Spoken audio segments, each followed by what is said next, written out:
Wang Jian also congratulates Qin Yo-woon on having the unrivaled sword in the cult. Yeonmu Hwa considers this development significant enough to tip the balance between the orthodox and unorthodox factions, viewing it as a big deal. A few days later, midway on the road to the heavenly demon divine cult, Qin Yo-woon communicates through sound telepathy, expressing his belief that they will reach the main cult location within 2 days. He inquires about the duration of the 2 days mentioned and asks how much longer they will need to travel. Yeonmu Hwa responds that even if they hurry, it will take at least 3 days. Qin Yo-woon concludes that they have no choice and decide to go on their own first. Hyo-bong arrives and asks if something has happened. Qin Yo-woon informs him that uninvited guests are visiting the cult.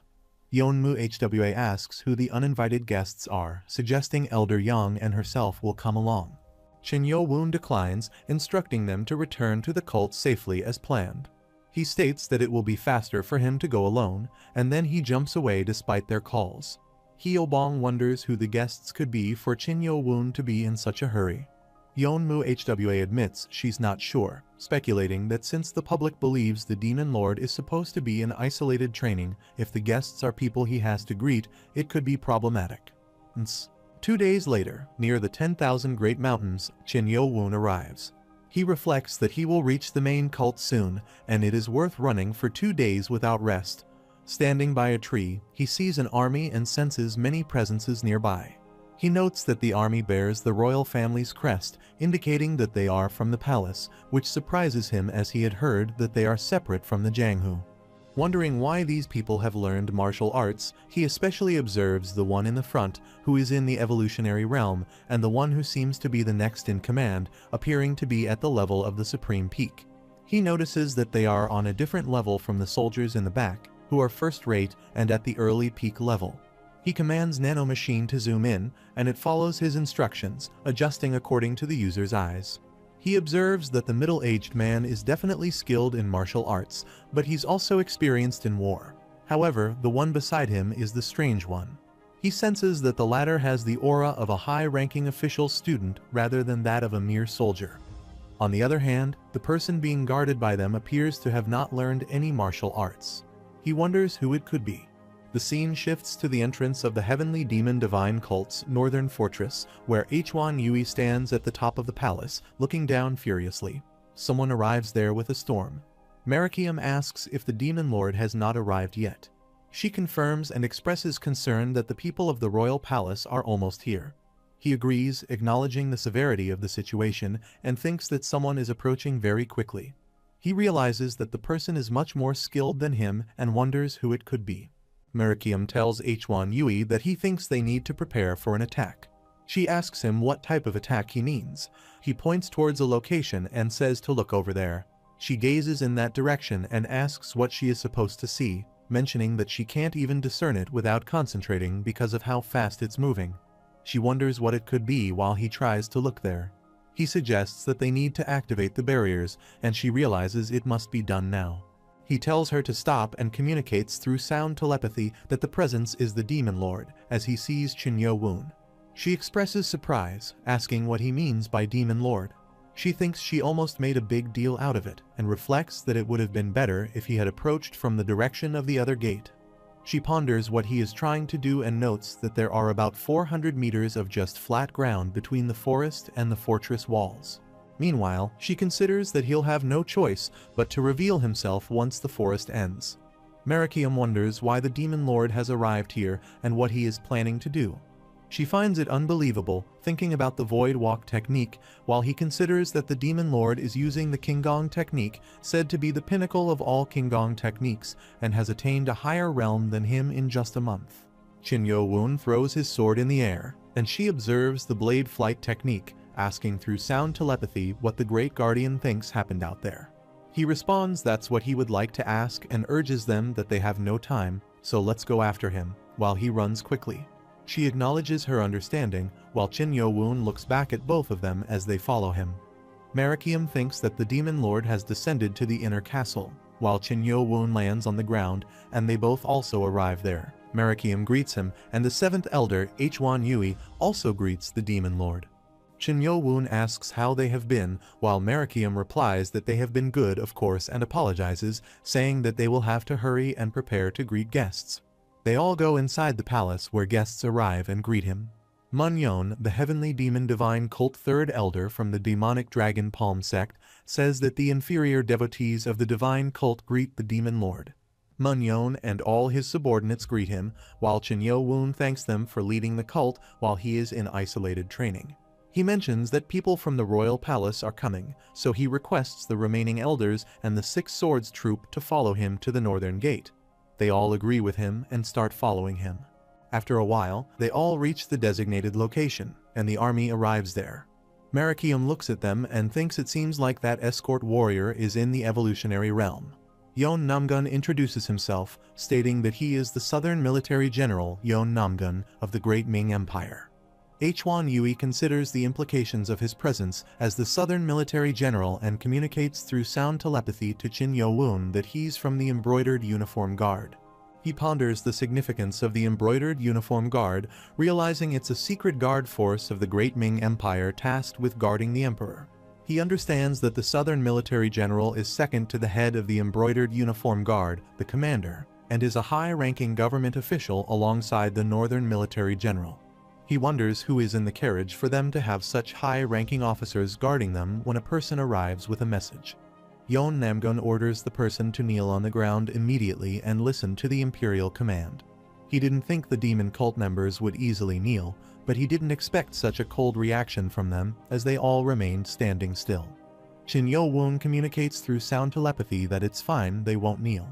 Prince Tjium Cheng states that he is here on the orders of the Great Ming Empire's emperor and introduces himself. One person asks if he is Prince Cheng, while another asks if he is the son of the emperor. Hwan Yui thinks she had her expectations since the guards were so advanced, but for it to really be the prince. Tjium says they are all so impertinent and mentions that he holds the scroll of imperial command in his hands, yet they continue to stand and stare, and not only that, but all their chins are up despite the prince himself being present.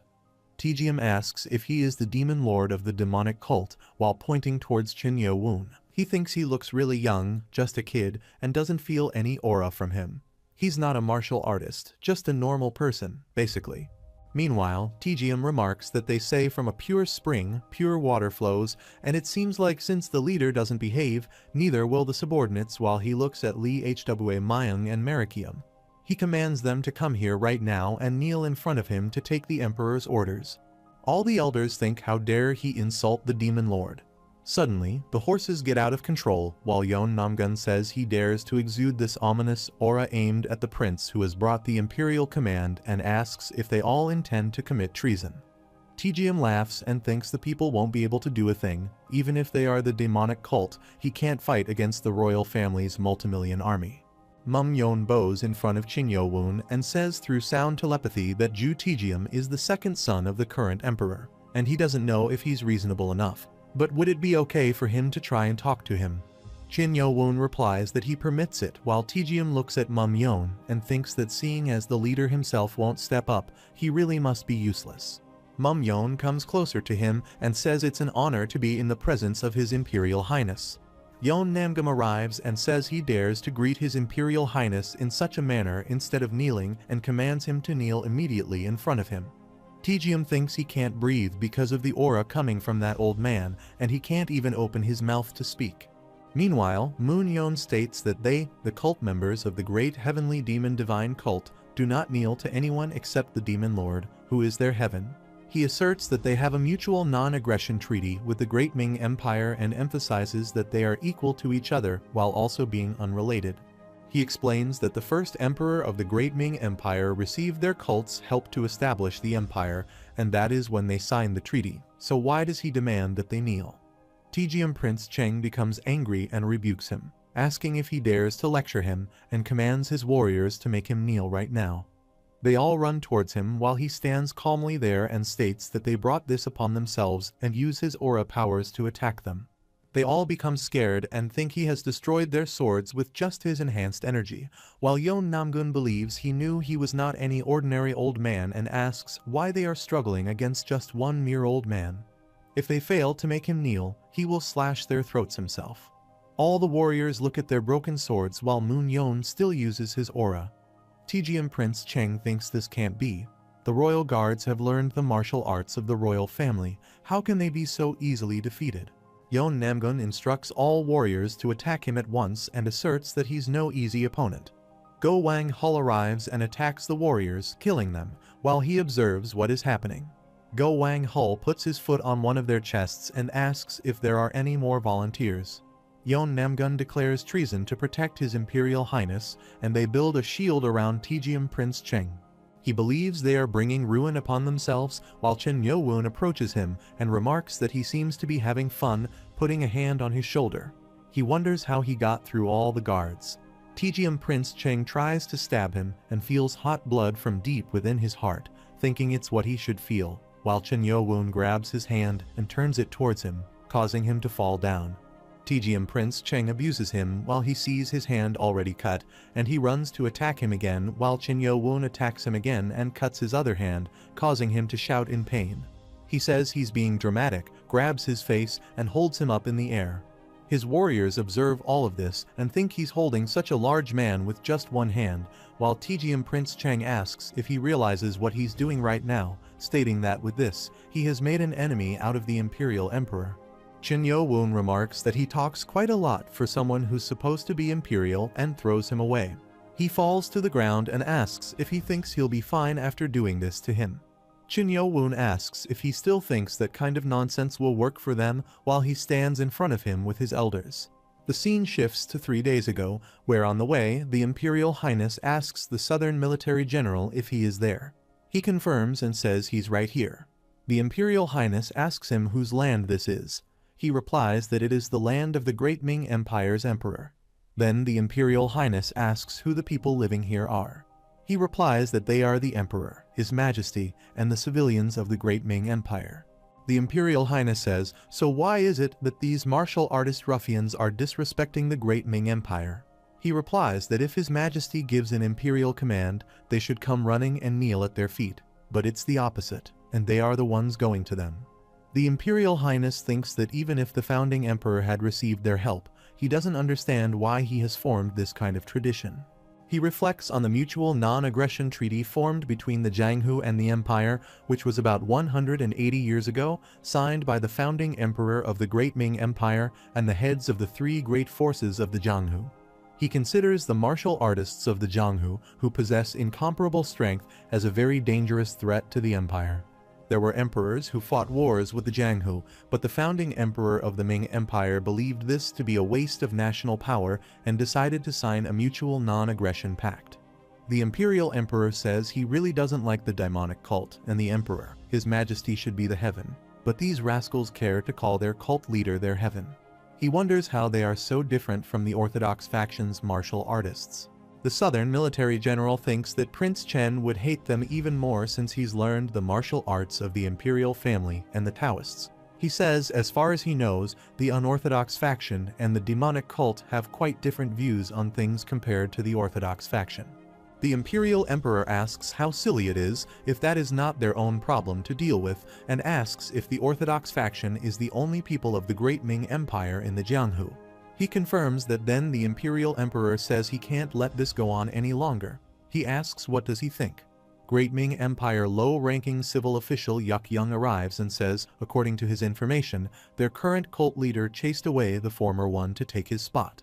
He mentions hearing that he is a rather powerless individual who has removed talented individuals from their positions. If he earns the trust of His Majesty, this will be a great opportunity for him to establish his position, His Imperial Highness. He says that's interesting, keep going. The Southern military leader thinks he said all they needed to do was to show the dignity of the empire, but he has caused a lot more trouble than expected. He looks at Chen Yowoon and thinks especially that the authority of the imperial family does not have any impact on him, and he can't have him approach Prince Cheng. He orders to arrest of that man immediately. The warriors run to attack him, but he suddenly disappears, leaving them all shocked. They wonder where he disappeared to, and the Southern military leader asks if it is the swift clone technique. Chen Yowoon appears from some distance to them and shouts to the warriors behind them. Li Hwa Myung, Xiaob Meng and Merikium attack the warriors, warning them they better be prepared to lose at least an arm if they wish to go past them. One of the warriors thinks he can't move. He has never felt this kind of murderous energy before. The southern military leader thinks this is bad. The demonic cult members are surrounding them with weapons and says, "Stop, does he really intend to make enemies out of the empire?" Meanwhile, Prince Cheng comes out of his carriage. Qin Yo-woon looks at him and says he looks good in that armor, greeting Prince Cheng. Prince Cheng wonders how Qin Yo-woon recognized him, considering when he learned his identity. He questions whether Qin Yo-woon knew from the beginning and was just playing along. Yeon Namgun asserts that while the Jonghu and the royal family may have a non-aggression treaty, it doesn't give Qin Yo-woon permission to harm officials and threaten his imperial highness. Xiaob Meng laughs at him, asking if they weren't the ones who started the whole thing, not them. Yeon Namgun acknowledges that Xiaob Meng is right, but surrendering to their force would break down the authority of the royal family, let alone the mutual non-aggression pact. He realizes he needs to prevent that from happening as the southern military general. Yeon Namgun asserts that even so, harming an official of the Great Ming Empire is not justified, and Yuk Young is to blame for initiating this conflict. He emphasizes that it does not align with the will of the Great Ming Empire. Qin Yo-woon smiles and suggests consulting Prince Chen. He mentions that in their divine cult, when someone impersonates him, they eliminate them immediately, and he wonders how the royal family deals with such impersonators. He adds that if it weren't for the non-aggression pact, he would have been dead by now. Prince Chen acknowledges that even the Great Ming Empire's royal family executes those who impersonate royal family members and even punishes their families. He concludes that this man is not only skilled in martial arts. Yeon Namgun agrees, stating that regardless, such behavior is disrespectful to the royal family. He commands them to step away from his imperial highness immediately while pointing his sword at Qin Yo-woon. Merikium sees this and rushes to attack him, striking his hand. Yeon Namgun observes how easily he deflects the attack and wonders about the masked man's strength, questioning who he might be. He then charges at him, but Merikium effortlessly blocks his attack, throwing him to the ground, kicking him, and disarming him, pointing the sword at his neck. Merikium warns him not to aim his sword at the demon lord. All the warriors witness this and find it unbelievable that he defeated the southern military general. They realize that threatening Prince Chen might be their only option, as they cannot overpower them by force, yet they cannot surrender either, causing them to feel scared and unsettled. Meanwhile, Prince Chen calls out to them, and they all turn to look at him. He questions how Qin Yo-woon dares to fight his guards, the southern military general, and threaten the embroidered uniform guard. He states that Qin Yo-woon must not fear the military might of the Great Ming Empire, which boasts millions of soldiers. Qin Yo-woon thinks to himself that Prince Chen is quite bold. Prince Chen continues to think that even if he is an expert martial artist, he should not be able to withstand an onslaught of millions of arrows, and he must be even bolder. He asks if Qin Yo-woon still does not understand that even a slight harm caused by him could lead to the disappearance of the demon cult. They all stand calmly, looking at him, while Prince Chen wonders why they are not reacting at all. He remarks that excessive bravery can turn into recklessness, and he is cautious because Prince Chen is the first person he has met from the royal family, but he is rather disappointed now. Prince Chen asks what he does mean, while Qin Yo-woon uses his aura powers and mentions a military of millions, gathering all the swords from his warriors. As they try to grab their weapons, they wonder what's wrong with them, and all the swords float into the air.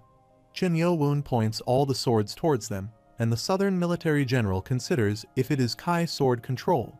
He realizes that Qin Yo-woon isn't just controlling a couple of swords freely and wonders if the demon cult's leader is not human.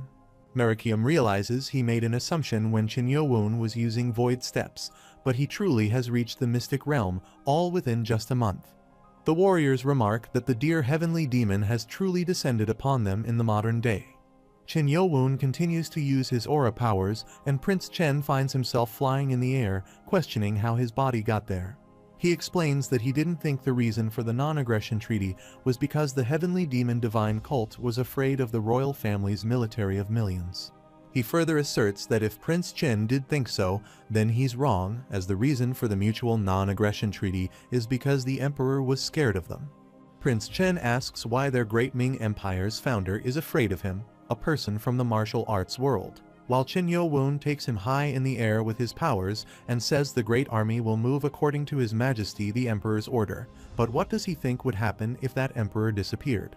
Prince Chen expresses his dismay, saying such words are blasphemous, while Qin Yo-woon asks again if he would be able to sense it if masters like him secretly entered the imperial palace in the middle of the night. He explains that under the sky where members of the imperial family like His Majesty, His Highness the Crown Prince don't exist, whose orders will the great Ming Empire's million-strong army listen to. Prince Chen realizes that this man is serious, and he's suggesting that he can do that any time if he puts his mind to it.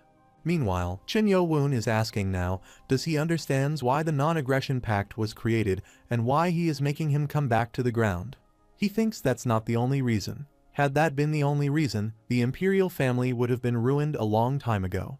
He thinks it's said that there's a hidden power within the imperial family because that power is protecting the emperor, and it's said that it's impossible to assassinate the emperor unless he is an absolute master. He thinks, well, since it seems like the crown prince and the embroidered uniform guards don't know, that there's no need to mention it. Qin Yo-woon uses his powers and throws all the weapons on the ground while the warriors ask if he will release his Kai-controlling sword. Qin Yo-woon says now then, let him take a look at the imperial decree that he personally brought. He quickly grabs the message using his powers, hearing some screaming voices, and thinks that one of them belongs to Yahello, who seems to be badly injured and crying. The scene shifts to a while earlier, where Yahello warns the clan leaders not to come any closer, claiming to be an imperial official. However, the clan leaders beat him and mock his claim. Yahello curses his situation, fearing he might die. The returning sword clan leader, Mukyeon, arrives and asks the other clan leaders to wait, then approaches Yahello, tying him up and ordering him not to move. He expresses his desire to tear Yahello apart, but decides to spare his life for the time being. Yahello thinks to himself that he must focus on staying alive for now, despite the filthiness of his surroundings. He wonders why it feels so cold and notices he's bleeding profusely. He questions what's happening to him, feeling as though his internal organs are being sliced with a knife, and vomits blood, noticing smoke emanating from it. The clan leaders inquire about the smoke, and Mukyeon warns everyone to step back as the poison Kai is spreading. Yahello recalls being poisoned and wonders if someone is responsible for it. Smoke filled with poison continues to emit from his body. Mukyeon covers his face, realizing the danger of the poison Kai spreading. He arrives and places his hand on Yahello's back, prompting Mukyeon to warn him of the danger posed by the poison Kai flowing from Yahello's body. Meanwhile, Qin Yo-woon observes that Yahello's heart is still beating, albeit slowly. He places his hand over Yahello's heart and utilizes his Kai to heal him, noting that the heartbeat is weakening, indicating he's close to death. Despite this, Qin Yo-woon feels compelled to try and help. He notices a significant amount of poison Kai emanating from Yahello's body and endeavors to purify it using his own Kai. One of the clan leaders expresses surprise at witnessing the purification of the poison Kai, acknowledging his remarkable skill in martial arts. Qin Yo-woon curses inwardly, realizing that he can't completely eradicate the poison as it has already spread throughout Yahello's body. Mukyeon, witnessing Qin Yo-woon's efforts, starts coughing and inquires about what's happening. Qin Yo-woon explains that after stopping Yahello's bleeding, he employed the pressure point suppressing art to inhibit the circulation of Kai in his body. Qin Yo-woon inquires about the pressure point suppressing art, contemplating that it suggests the poison spread when Yahello's inner Kai ceased circulating. He speculates that it might have been a measure to prevent information leakage, but he wonders who would resort to such a method. Regardless, he doubts they can save Yahello and proceeds to check his pulse. He decides to direct his inner Kai to Yahello's Ming Men's point to assess the circulation path, recognizing this as fat extraction art. This martial art, originating from the Orthodox Sex Shaolin Temple, typically aids in weight gain, but also accelerates inner Kai buildup. Considering this, Qin Yo-woon surmises that Yahello may be a spy from the Orthodox sects and questions their motive for instigating conflict between them and the imperial family. He finds the situation peculiar and instructs Nano Machine to prepare for an MRI scan. Nano Machine acknowledges the command, confirming that the MRI setup is complete and only the designated target's body needs scanning. Beginning with Yahello's head, he observes as Nano Machine scans the target and displays the results in his augmented reality. Seeing an insect inside Yuck-Young's head, he immediately moves to eliminate it, causing Yuck-Young to scream and vomit. Chin Yo-woon recognizes the similarity to the worm found in Master Blade Sword Lee Beak's head, leading him to suspect the involvement of the Six Blades martial school. Chin Yo-woon observes how their influence has even reached the imperial family and wonders if this implies they were also behind the imperial decree being sent here. As he opens the message, he notes it is an imperial decree and commands everyone to kneel, and they all bow. The southern military general observes that they are not even bowing upon seeing the imperial decree from the Great Ming Empire, considering them a bunch of barbarians. Chin Yo-woon reads the message inviting the distinguished heroes of his honorable cult to sign a new non-aggression pact with the soon-to-be crown prince. He notes that, unlike the prince's attitude, the tone of this decree is quite polite, and the invitation date is set for the Dragon Boat Festival. Meanwhile, he considers that it seems like he should inquire about what is happening. Prince Chen approaches him and asks if something is wrong. He inquires if Prince Chen knows what is written inside this decree. Prince Chen responds that although he doesn't know in detail, he has an idea. He then asks if Prince Chen knows who else is receiving this invitation. Prince Chen replies that it's being delivered to the leader of each force. He is shocked to learn that all three great forces are included and reflects on Miram's history, recalling only 5 instances where the 3 great forces gathered in the same place. He contemplates that 2 of those instances were during great wars and wonders if the Bladed Martial School is attempting to instigate conflict among the 3 great forces again. Prince Chen explains that if the 3 great forces he just mentioned were his cult, the Orthodox Sex Miram Alliance, and the Unorthodox Sex Evil Federation, then there is one more, the cult leader. He further elaborates that it's a new force called the Six-Bladed Martial School. Meanwhile, at Zhejiang's Hangzhou Mount Huang Hidden Stone Chamber, a person arrives and takes a box. They ponder whether it was the demonic cult again, expressing disappointment at losing the spy they had put so much effort into waiting for. They also express relief that they took care of Yuck-Young in advance. They reflect on how their second grand plan was recently ruined in vain and think that if it had succeeded, the demonic cult would already be in their hands. They reassured themselves that this time they made sure no traces of the worm being used were left behind.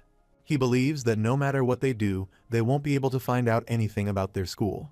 The scene shifts to Henan, Loyang, at the headquarters of the Orthodox Sex Miram Alliance, where some people are seated and women are dancing and playing music.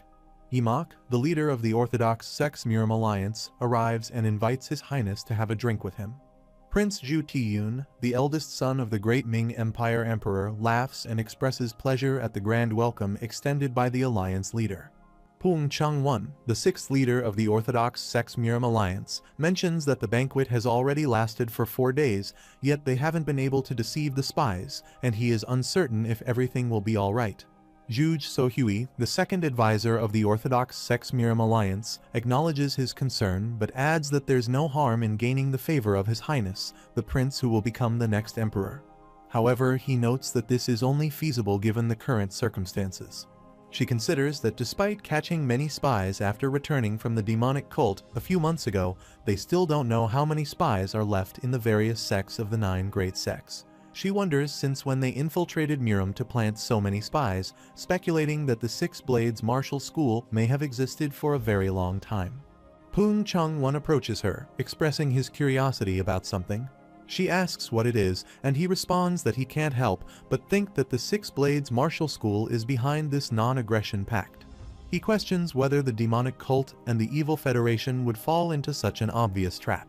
She asserts that they would, adding that she is not sure about the evil federation, but there's no doubt that the demonic cult will participate. He inquires what she means, and she responds by asking if he remembers the young leader, referring to the current cult leader. He acknowledges that he was quite an incredible young man, having taken control of the entire demonic cult not long ago. Indeed, he was a fearsome existence. She remarks that if it were her, she would take advantage of their trap, stating that there's no way the current cult leader, Chin Yo-woon, would not consider her suggestion. He questions if she means he will come in person, to which she confirms and adds that if he is still the person she remembers, there's no way he would let this opportunity pass. At that moment, Zhuge So-hui's fiancé, the eldest son of the leader of the Miram Alliance, Yeon Bu-so, arrives and comments on the interesting news, catching their attention. Pung Chung-won considers that he couldn't even detect any presence before coming this close and believes his martial arts have improved once again. He reflects on Yeon Bu-so, the future of the Orthodox sects, who was raised with great effort by the 7 leaders of the Miram Alliance. Observing his growth, Pong Chung-won wonders who could potentially be his opponent in the future. He acknowledges that heaven is indeed fair, having given the current demonic cult leader someone who might become Yeon Bu-so's greatest rival, while recalling Chin Yo-woon. She asks what he means. Yeon Bu-so interjects, questioning if this isn't a great opportunity to finally see that man whom leader Pung Chung-won, leader Mirong, and she have praised so much. She reflects that he didn't seem interested when she first brought it up and asks if he wants to see him. He replies, well, at any rate, they are people who must walk together into the next generation. Meanwhile, 7 days have passed since the imperial envoy visited the heavenly demonic cult. Prince Zhu Tijom, frightened by the cultists, initially attempted to withdraw as quickly as possible after completing his business. Upon Chun Yo-woon's suggestion, however, he had no choice but to enter the castle. He reflects that contrary to the prince's expectation of harsh treatment, the heavenly demonic cult gave him a warm welcome. Initially, it was difficult for him to adapt to their changed attitude, but the warm hospitality shown by the cult day after day helped the prince to relax. The scene shifts to Prince Zhu Tijayim's room where he stands and reflects, this isn't bad. Excluding the Orthodox sect's Miram Alliance, he has heard that the other 2 great forces always send their representatives to the pact signing ceremony in their stead. So they barely manage to save face. If the demonic cult leader attends this time, His Majesty's authority will be preserved. He recalls that His Majesty the Emperor did say that diplomacy is a kind of skill. If he can change the situation this time, his position compared to Zhu Tai-yun Hyang Nim may change. Yeon Nam-gun enters and introduces himself as the Southern military officer. Prince Zhu Tijayim orders him to come in, and Yeon Nam-gun enters and apologizes for bothering him at such a late hour. The prince replies it's all right, have a seat. He communicates through sound telepathy, asking the Southern military officer if they perform well, doesn't he think the cult leader will attend the ceremony this time? The Southern military officer apologizes, explaining that he has set up a kai curtain around the room so they can speak comfortably now. He responds that he can discern his intention very well, questioning if the fact that they are being treated kindly means they are friendly towards them. He notes they still don't know what the cult leader is planning yet, and acknowledges it would be great if he could provide a definitive answer. The scene shifts to the heavenly demonic cult's inner medical hall where demonic physician Baek Jong-woo and divine Dr. Gam Rong-soo are treating grand cult leader Chin Yu-jong. Baek Jong-woo observes that she's been using acupuncture for almost 2 hours without stopping and remarks that the name of the Central Plains' best doctor definitely fits her. He reflects that moreover, her medical arts are several levels ahead of the current medical art, and most importantly, those muscles don't even show any sign of fatigue after 2 hours. She thinks she needs to hone her external arts as well. She identifies him as the demonic physician, and he confirms, referring to her as Grandma Gamru-soo. She asks if he can help her remove his needles after 2 hours because she's exhausted and needs to rest for a bit. He replies, of course, please leave the rest to him. She exits the room where Chin Yo-woon, Seob-meng, and Lee Hwa Mayan stand. Chin Yo-woon asks how it went, and she responds that although his primordial veins were damaged for a long time, he's no longer in danger. She adds that they'll have to wait to see how things progress, but he should wake up in 15 days. He reflects that as expected of the divine doctor, Nano's MRI and medical information are great, but they aren't almighty. He thinks that internal energy caused by martial arts is outside the scope of future medical technology. Ha acknowledges her hard work and tells her to go back and get some rest. She agrees and excuses herself as Hwan Yui arrives and greets him. He asks why she's here, and she responds that she will get to the point and has found it. The next day, at the northern gates of the heavenly demon divine cult, the Sage King expresses gratitude to Demon Lord Chin Yo-woon, saying they were relieved of their fatigue and received good treatment. He mentions that he will go back and report that they received heartwarming hospitality. He responds, expressing relief that he has rested well. The Sage King thinks that's the letter with the Demon Lord's stamp on it and reflects that the atmosphere was quite positive yesterday, so they can have their hopes up. Sage King then asks if he has made his decision. He apologizes but mentions he will have to send a representative to the ceremony. On the other side, Yon Namgum reflects that in the end, they leave without getting what they want and observe how they are leaving the demonic cult without even looking back, indicating that the Sage King is also very disappointed. Meanwhile, the Sage King becomes angry, throws the message away, and abuses him, expressing his embarrassment after giving him hope. He comments that if the Emperor had invited him, he should have been subservient and come immediately. Chen Yo-woon reflects, so that's what he was thinking, Sage King. He asks Demon Lord how he managed to do that and wonders if he used true energy to close his mouth, pondering how the person who had been sending him off suddenly ended up in the carriage. Chen Yo-woon communicates with him through sound telepathy, suggesting that he must have truly hated him all this time and mentions that since he has learned martial arts, he should know how to use the frequency whispering technique. The Sage King thinks, damn it, realizing there's no point in screaming for help. He acknowledges that Chen Yo-woon is a monster who could annihilate the entire royal envoy group if he wanted. He questions why he came to the demonic cult to face this order. He asks when Chen Yo-woon gets in the carriage, realizing it has not been that long. The Sage King wonders if he got in the moment he opened the carriage door, noting that this man's martial arts have truly reached the skies. He reflects that Chen Yo-woon got in the carriage without any of those numerous people noticing. Hwan Yui thinks the Demon Lord is probably fine while wearing a skin mask of Chen Yo-woon. She questions what brings him to his carriage today, realizing it's so he can go to the palace with him. She ponders what he means by the palace. The Sage King thinks if he is doing this because of what he said to himself earlier, he hopes he won't be angry. He explains that he was just upset because Chen Yo-woon said he would not be able to attend the ceremony. Chen Yo-woon reflects that's a relief. This ride could have been uncomfortable, realizing he almost thought he hated her.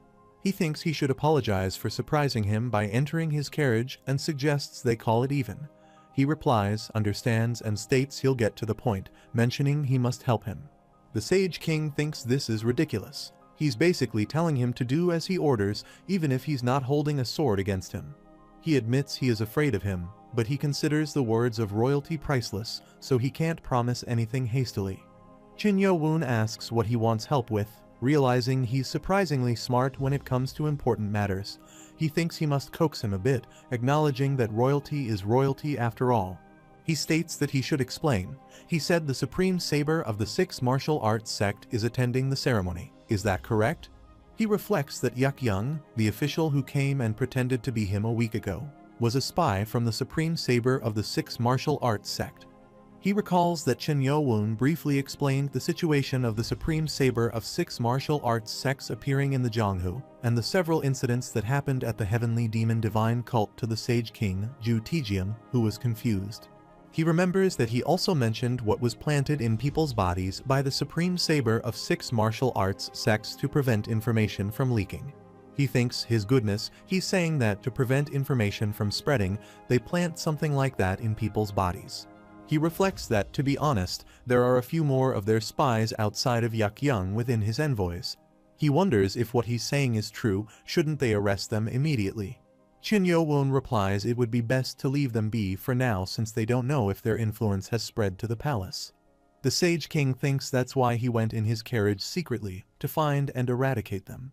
He considers that although it's important to get rid of enemies he can see first, this man might truly be dangerous as an enemy. He questions if taking him to the palace is the right thing to do.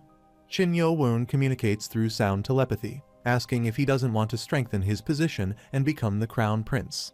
The Sage King reflects on how he knows something he only mentioned to Yon Namgun yesterday night, considering a barrier was set up with true energy, so nobody should have heard. The Sage King reassures him, saying not to worry too much. If he finds those who are plotting something while hiding in the palace, he'll send them over to him. Chen Yo-woon responds that his goal is to eradicate them, not to look good in front of the Emperor. He thinks that if they find the spies and the mastermind hiding in the palace, they will appear very favorable to the Emperor's eyes. If so, he may be able to surpass the Soul King and get closer to the position of Crown Prince. The Sage King considers that he does need some achievements in the month leading up to the Nano festival and wonders what he should do. He questions what he would do if he were to reject his offer. Chen Yo-woon says he'll leave that to his imagination. The Sage King agrees, stating that even if he doesn't follow his offer, things will ultimately go his way. He suggests thinking of it as using him for his own ambitions. He thinks he won't lose anything anyway, while Chen Yo-woon responds, well then, please take care of him on their way to the palace. He wonders if that means they'll be in the carriage alone. The scene shifts to Dean Yon Empire's capital city Premier, located in the northeastern part of Henan province. It is the biggest city in Zhongyuan, with a population of close to 5 lakh. He reflects that if he enters the outer castle, which is 10 times bigger than the heavenly demon divine cult's castle, it will take hours just to reach the center of the capital city by carriage, showcasing the size of the city. Then, in the central part of the capital city, they reach the Dragon Palace's south gate, and the Sage King comes out of his carriage, thinking that they finally have arrived at the royal palace. He reflects that the past 7 days before they entered Hubei province have truly been difficult. He wonders how he could spend 7 days with him and not say a single word. He finds the silence painful.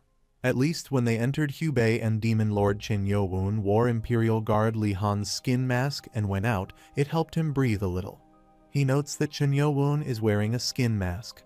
He considers that the real Li Han is at the demonic cult branch in the northern part of Hubei. He questions how Chen Yo-woon prepared that in 7 days. He thinks it's fascinating that Yeon Namgun, their leader, has not noticed anything. Yeon Namgun states that 10 of them who will serve His Highness will remain, and as for the rest, they should return to their places. They all agree while the Sage King thinks he doesn't even need to do anything. They are following him well, and he doesn't need to choose them separately as he looks back at the palace. He wonders if that is Jianan Palace, where the Emperor resides, and reflects that this palace is truly incredible. When it comes to fanciness, even their castle can't compare. Yeon Namgun calls out East Spear, while Li Han wonders if all of them are eunuchs. He notes that it's almost like looking at Elder Hwan Yui and thinks all the eunuchs can do martial arts. He further reflects that the martial power of the one who seems to be their leader is impressive as he looks at a woman. He reflects that in the Great Ming Empire, there are 4 organizations that learned martial arts: the Eastern Depot, Western Depot, the Great Flourishing Depot, the Emperor's Royal Guard, and the Embroidered Uniform Guard. He considers that the 3 depots are supposed to be organizations that act only when commanded by the Emperor, and in other words, they are depot guards. He notes that they have been a part of the Empire's long history and have been bestowed the authority of arresting whomever without regard to class, and even imprisoning and executing on the spot. They took in the Embroidered Uniform Guards as a part of their own organization under the excuse that their organization had enlarged and had to undertake too much work. He reflects that this led to a conflict between the Embroidered Uniform Guards commander and the Eastern Depot's admiral, causing resentment. He notes that he's not hiding his hostility to their faces. Eastern Depot Admiral's aide, Oh Tae-sung, Eastern Depot ranking 3rd, says she greets Prince Chen. Prince Chen responds that it's been a while. Li Han thinks it seems like Prince Chen doesn't like her much either. He reflects that anyway, the strange yin energy he feels from him seems to be much different from the supreme saber of the 6 martial arts sect martial arts. He realizes he thought there would only be a handful who had learned martial arts if the Embroidered Uniform Guards were excluded, but just here, there are several hundred who have learned martial arts. He concludes that at this rate, it's going to take hours. Oh Tae-sung remarks that he must have had a hard journey here. Prince Chen responds that it's the Emperor's command. She comments that he's so daring even after having met the inferior demonic cult people. She adds that he sure is amazing. Chen Yo-woo corrects her, saying they are inferior demonic cult people. Yeon Namgun interjects, stating that they will escort His Imperial Highness. She explains that those below the 4th grade of subordinacy are not allowed to enter the Jinian Palace unless specifically permitted by the Emperor. If he insists, they can't permit anyone other than the Southern Military General. Yeon Namgun rebukes her, saying she's showing off her authority fully knowing that they are Prince Chen's subordinates, and suggests he may return. They all agree, and she adds that he can return too and laughs. Prince Chen asserts that she's crossing the line and reminds her that His Imperial Majesty, the Emperor, has ordered for the Southern Military General to accompany him. Doesn't she know that? She apologizes, while Prince Chen reflects that this rascal has been getting even more arrogant ever since the Soul King's position was established. He believes the order of command is a mess because some eunuchs like him have too much power. He looks behind and calls cult leader Chen Yo-woon through sound telepathy, informing him not to mind him and saying he will see him later at the palace where he's staying. She thinks, well, she's sure he'll be fine on his own. He remarks, "Those damn eunuchs, it always pisses him off to see that Otisung." Chin Yo-woon asks if she isn't so rude and thinks they must have a lot of resentment towards the Eastern Depot. He adds that he guesses he does too, since his plan has gone awry thanks to them. He reflects that right now, he'll just have to look into 100 Households Yoon, who is suspected to be a spy. He notes that there are a total of 5 suspects, and Elder Hwan Yui said that 2 of those are within the embroidered uniform guards. He observes that from what he can sense, their martial arts are only first-rate, and their martial arts level isn't that advanced, but they must be hiding something. He acknowledges "Good work, Guardian" to His Imperial Highness Prince Chen, and the Southern Military General says he will allow them 4 days of rest, so they should relax. They all agree that while he thinks that's good, 4 days is basically a vacation, and he was trying to think of ways to avoid work, but now he won't need to. He believes he'll be able to figure out who is getting into contact with 100 Households Yoon. Another clan leader calls him Lee Han and says they have somewhere to be. Chin Yo-woon looks at him and thinks, do they know each other? He confirms it, and then the clan leader says to come with him. Lee Han follows him, and they both go inside the palace where everyone greets them. Chin Yo-woon looks around and thinks they are taking a very roundabout route. He suspects that the clan leader is purposefully trying to get noticed by the ones on guard duty and must be up to something. The clan leader takes the gowns and one gives it to him. He tells Lee Han to take it while the other one wears it himself. He says they will make their way discreetly to the 4th storage, so Lee Han should put it on first. Lee Han agrees and wears it, then they jump away. They move secretly forward and reach the storage room while the other clan leader jumps inside, and Lee Han stands there, looking inside. He thinks it must have been the rice storage.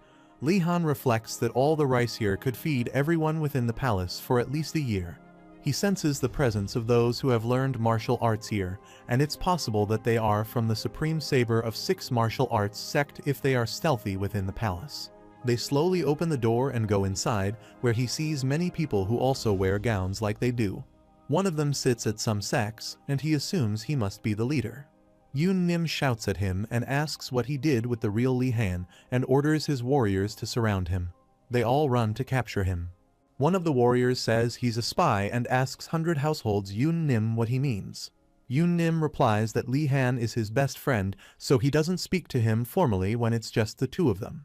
He adds that he didn't question him at all when he took a very roundabout route and asks again who he is.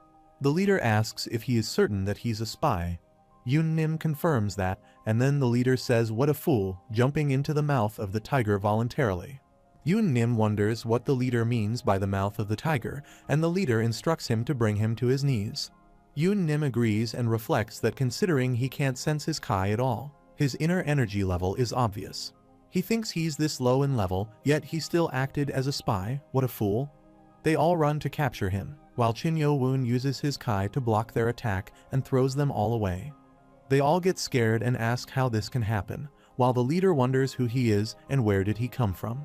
Another person says it seems like he is no regular spy and suggests fighting him. Yoon Nim thinks he's the Great Hall Master's escort warrior, and his martial arts level is the highest out of all of them, so he's sure he can expect him to win. The Great Hall Master attacks him and sees him disappear, thinking it might be an afterimage. Chin Yo-woon holds his sword and says he has quite an interesting sword. Meanwhile, the leader asks what they are all doing and commands them to go after him. One of the warriors again runs to attack him, and he cuts his hand, calling him foolish, then uses his Kai to throw them all away. The escort warrior wonders what just happened, realizing this man is not just a normal expert in martial arts. He runs to attack him, telling him to die. He counterattacks and kills him, shocking everyone. They think he killed the escort warrior so easily, showing no mercy to anyone. Chin Yo-woon orders the remaining ones to come and grabs one of them by the neck, asking about the tiger's mouth.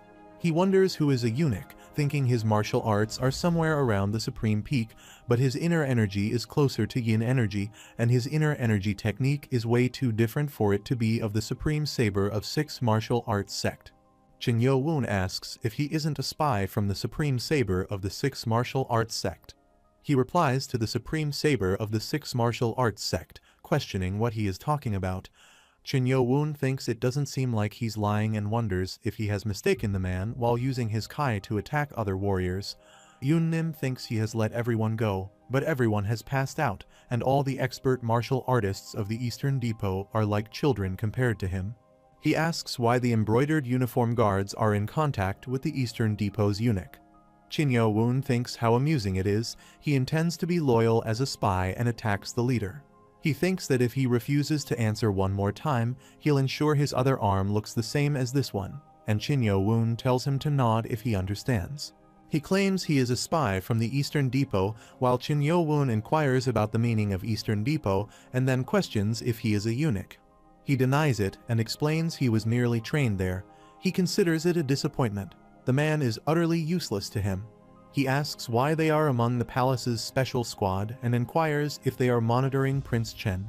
He reflects on how casually the man addresses Prince Chen, wondering if he is not under Prince Chen's authority. The man explains he was tasked with determining whether Prince Chen had entered into a clandestine agreement. He mentions having investigated with the cult leader of the demonic cult to ascertain if they had formed a secret contract. Woon suspects that the Eastern Depot is attempting to interfere with the succession. He contemplates whether it is to prevent Prince Chen from achieving anything significant.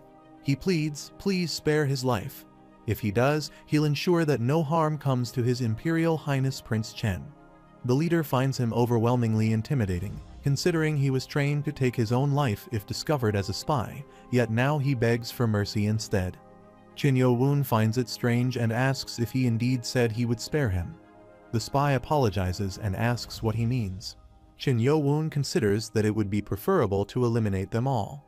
However, if they were all to vanish simultaneously, the security of the royal family would increase, making it much harder to identify spies from the Supreme Saber of Six Martial Arts sect. He ponders what he should do in such a situation. The Great Hall Master requests him to listen, but he curtly tells him to be quiet. The Great Hall Master suggests that if Woon spares his life, he would like to welcome him as their guest, as the Eastern Depot values talented individuals. He speculates that this eunuch is a resident guest of the Eastern Depot and considers there may be more to the situation. He sarcastically asks how amusing it is that the Eastern Depot wishes to accommodate him as a guest and questions whether they truly expect him to believe that. The Great Hall Master observes that he has relaxed his grip on his throat slightly, confirming his assumption. It appears that Woon has failed his mission, so the Great Hall Master believes he might reconsider if offered something. His assumption proves correct. The Great Hall Master identifies himself as the Eastern Depot's Great Hall Master, asserting that he possesses enough authority to request the general to accept someone, namely himself, as the Great Hall Master ranks fourth in power within the Eastern Depot. He politely inquires whether Woon may have undertaken a mission from the Western Depot. He contemplates the significance of the Western Depot and considers that if the Eastern Depot is engaged in a conflict not only with the embroidered uniform guards but also with the Western Depot, then he may uncover both spies from the Western Depot and individuals from the Supreme Saber of Six Martial Arts sect, as revealed by the spies Elder Huan Yui encountered. He reflects that things seem to be growing more complex as he gains more knowledge. He hadn't intended to involve himself in their affairs, but he supposes he'll go along with it since he needs to gather more information. He responds that he cannot disclose, thinking to himself that he expected as much. They wouldn't be sparing their funds if they hired a martial artist as skilled as him. However, if they were to persuade him, they would gain the upper hand. The Great Hall Master assures him of one thing. Though he doesn't know what he'll receive in return, he promises to offer him much more than they currently do. Woon becomes angry and asks if he appears to be someone who can be bought with money. The Great Hall Master clarifies that's not what he meant, thinking to himself what a cautious man Woon is, and suggests that the general could recommend him to the Soul King, given his exceptional skills. He contemplates that Soul King Ju Tiyun, the first prince and the individual currently closest to the emperor's position, as well as numerous civil servants, support him. He believes the Eastern Depot operates under his command and asks if the Great Hall Master can truly recommend him to His Imperial Highness. The Great Hall Master assures him, stating that he is confident His Imperial Majesty would be delighted if a Grand Master like him were recommended. Besides, he was planning to report to the general anyway, so should he proceed with that? He considers the worst-case scenario. The Supreme Saber of Six Martial Arts sect may be affiliated with the Soul King. If so, their objective would be to influence not only the Zhonghu but also the royal family. He acknowledges that this situation might become much more troublesome than he initially thought, but for now he decides to go along with it. He then tells the Great Hall Master that he will leave it in his hands. The scene shifts to Jianan Palace, where the servants reside in White Flower Manor. The leader of the heavenly demon divine cult's darkness sect thinks to himself that he's navigating this dark place quite well without any light, suggesting he's accustomed to this path. He's confident that the person he's trailing won't notice him since his martial arts level is lower, but wonders where they're headed. He notices a lady and speculates whether she's a maid, judging by her age and elegant attire, deducing she must hold a high rank. He wonders what they're discussing. Suddenly, the maid vanishes, only to reappear behind him, questioning his presence and attempting to attack. He swiftly evades her and escapes. She remarks that there are many rats in the palace and declares it's time to hunt, mentioning that an expert martial artist like him is willing to join the Eastern Depot. The Great Hall Master arrives and expresses certainty that the general will be very pleased, chuckling as he speaks. Qin Yo-woon thinks to himself that the Great Hall Master is quite talkative. He believes this is the first time he has encountered someone so chatty since Hyo-bong. The Great Hall Master announces they have arrived, indicating the Eastern Hall where the Eastern Depot eunuchs reside. Qin Yo-woon observes that it's quite large, possibly accommodating at least 3,000 people. He muses that there must be a reason why people say the royal palace of the Great Ming Empire is filled with eunuchs. The Great Hall Master inquires if the general has returned yet, to which the guard responds in the negative. The Great Hall Master then assumes that the correct emissary has not returned either, which the guard confirms. The Great Hall Master concludes that their task is likely taking longer than expected and wonders if it's because His Imperial Highness Prince Chen has returned. He considers his options, realizing he can't allow entry into the Eastern Hall without the general present, and he believes he needs permission from the correct emissary at the very least. Qin Yo-woon wonders if there's a problem, finding the situation challenging. The Great Hall Master informs him that the general has not returned yet and suggests they meet Emissary Jiam in the guest hall instead. Qin Yo-woon agrees, acknowledging that the guest hall isn't too far away, and they proceed toward it. Along the way, Qin Yo-woon senses an energy, prompting the Great Hall Master to inquire about it. He ponders whether it could be otherworldly energy. The scene transitions to the Eastern Hall Northern Manor, specifically the Eastern Faction Guest Hall, where several guards are stationed. One of them wonders what their course of action should be, while another regrets their past actions. Qin Yo-woon reflects on how, as always, Hyo-bong has followed and joined him on this mission. Similar to the Darkness sect leader who infiltrated the place, Hyo-bong has been assigned to track down one of the spies alongside him. He muses that, remarkably, Hyo-bong managed to establish direct contact with the spy he was tasked with while en route to the palace. One of the guards whispers that Hyo-bong seems highly skilled in martial arts and queries if he might be interested in a chance at a better life. Qin Yo-woon thinks to himself that Hyo-bong's entrance into the Eastern Depot marks a positive turn of events and remarks on his impressive martial arts skills and physique, inviting him to the front of the hall later that night. He realizes that he's already been assigned tasks before he could even attempt to gather information. The guard feels an urgent need to leave and report to the Demon Lord, but escaping at the moment seems impossible, especially with the skilled martial artists chosen alongside him. He considers the fact that he can't even discern the martial arts prowess of Emissary Jiam, who sits above him. Emissary Jiam remembers the prince's instruction to adjust the entire schedule, as the prince's appointing ceremony will now coincide with the Nano festival. He mentions that the location of the water margin is still uncertain and warns against underestimating the enemy, as the predecessor lost his life due to such a mistake. He expresses concern about rushing things too much because of the incident at the abandoned Sword Valley when suddenly the prince attacks him, leaving a cut on his face. He addresses Jiam Ye, stating that he is his subordinate and expressing his dislike for people talking back to him, commanding obedience to the orders given by him. Returning to the present, he touches his face and realizes the truth about Jiam Ye being the most deranged among the 6 sect leaders. He is outraged that Jiam Ye dared to lay hands on his face while he is undercover in the royal palace. His guard approaches and explains that he chose the most talented individuals, that's all. Another guard wonders why he is just sitting there and feels the need to say something quickly to wrap things up so they can leave. He coughs, wondering why everyone is staring at him. Emissary Giam inquires about the person who coughed. He contemplates if he made a mistake and decides to remain silent, feeling that things are about to become quite bothersome. Emissary Giam repeats his question, demanding to know who just coughed. Mu Chung reflects on the absurdity of the situation, considering the man to be completely insane over a simple cough, deeming him a total psycho. The warriors all point toward Mu Chung, leading him to believe they have no loyalty. The Great Hall Master intervenes, addressing Emissary Giam and explaining that Mu Chung is new and unaware of the rules, pleading for mercy on his behalf. Emissary Giam acknowledges his novice status, expressing pity for him, but admonishes him for daring to cough in his presence. Mu Chung sincerely apologizes and requests forgiveness, but Emissary Giam responds by punching him away. As he attempts to stand again, he realizes how close he came to serious injury and acknowledges that his alertness saved him from having his skull crushed. He remarks on Mu Chung not only coughing but also managing to evade punishment. Meanwhile, Emissary Giam declares his intention to demonstrate to Mu Chung how difficult life can be in the Eastern Depot. He contemplates his options, realizing it will be dire if he dodges again. As Emissary Giam launches an attack, Mu Chung narrowly escapes, inadvertently causing the death of another warrior. He acknowledges that he will perish if he fails to evade. The Great Hall Master intervenes, urging everyone to back off to avoid getting caught in the fray, but Emissary Giam continues his relentless assault, systematically killing them one by one. Mu Chung utilizes his Kai to defend against the attacks, recognizing that he would have perished without using enhanced energy just now. With escape no longer an option, he resigns himself to fighting back.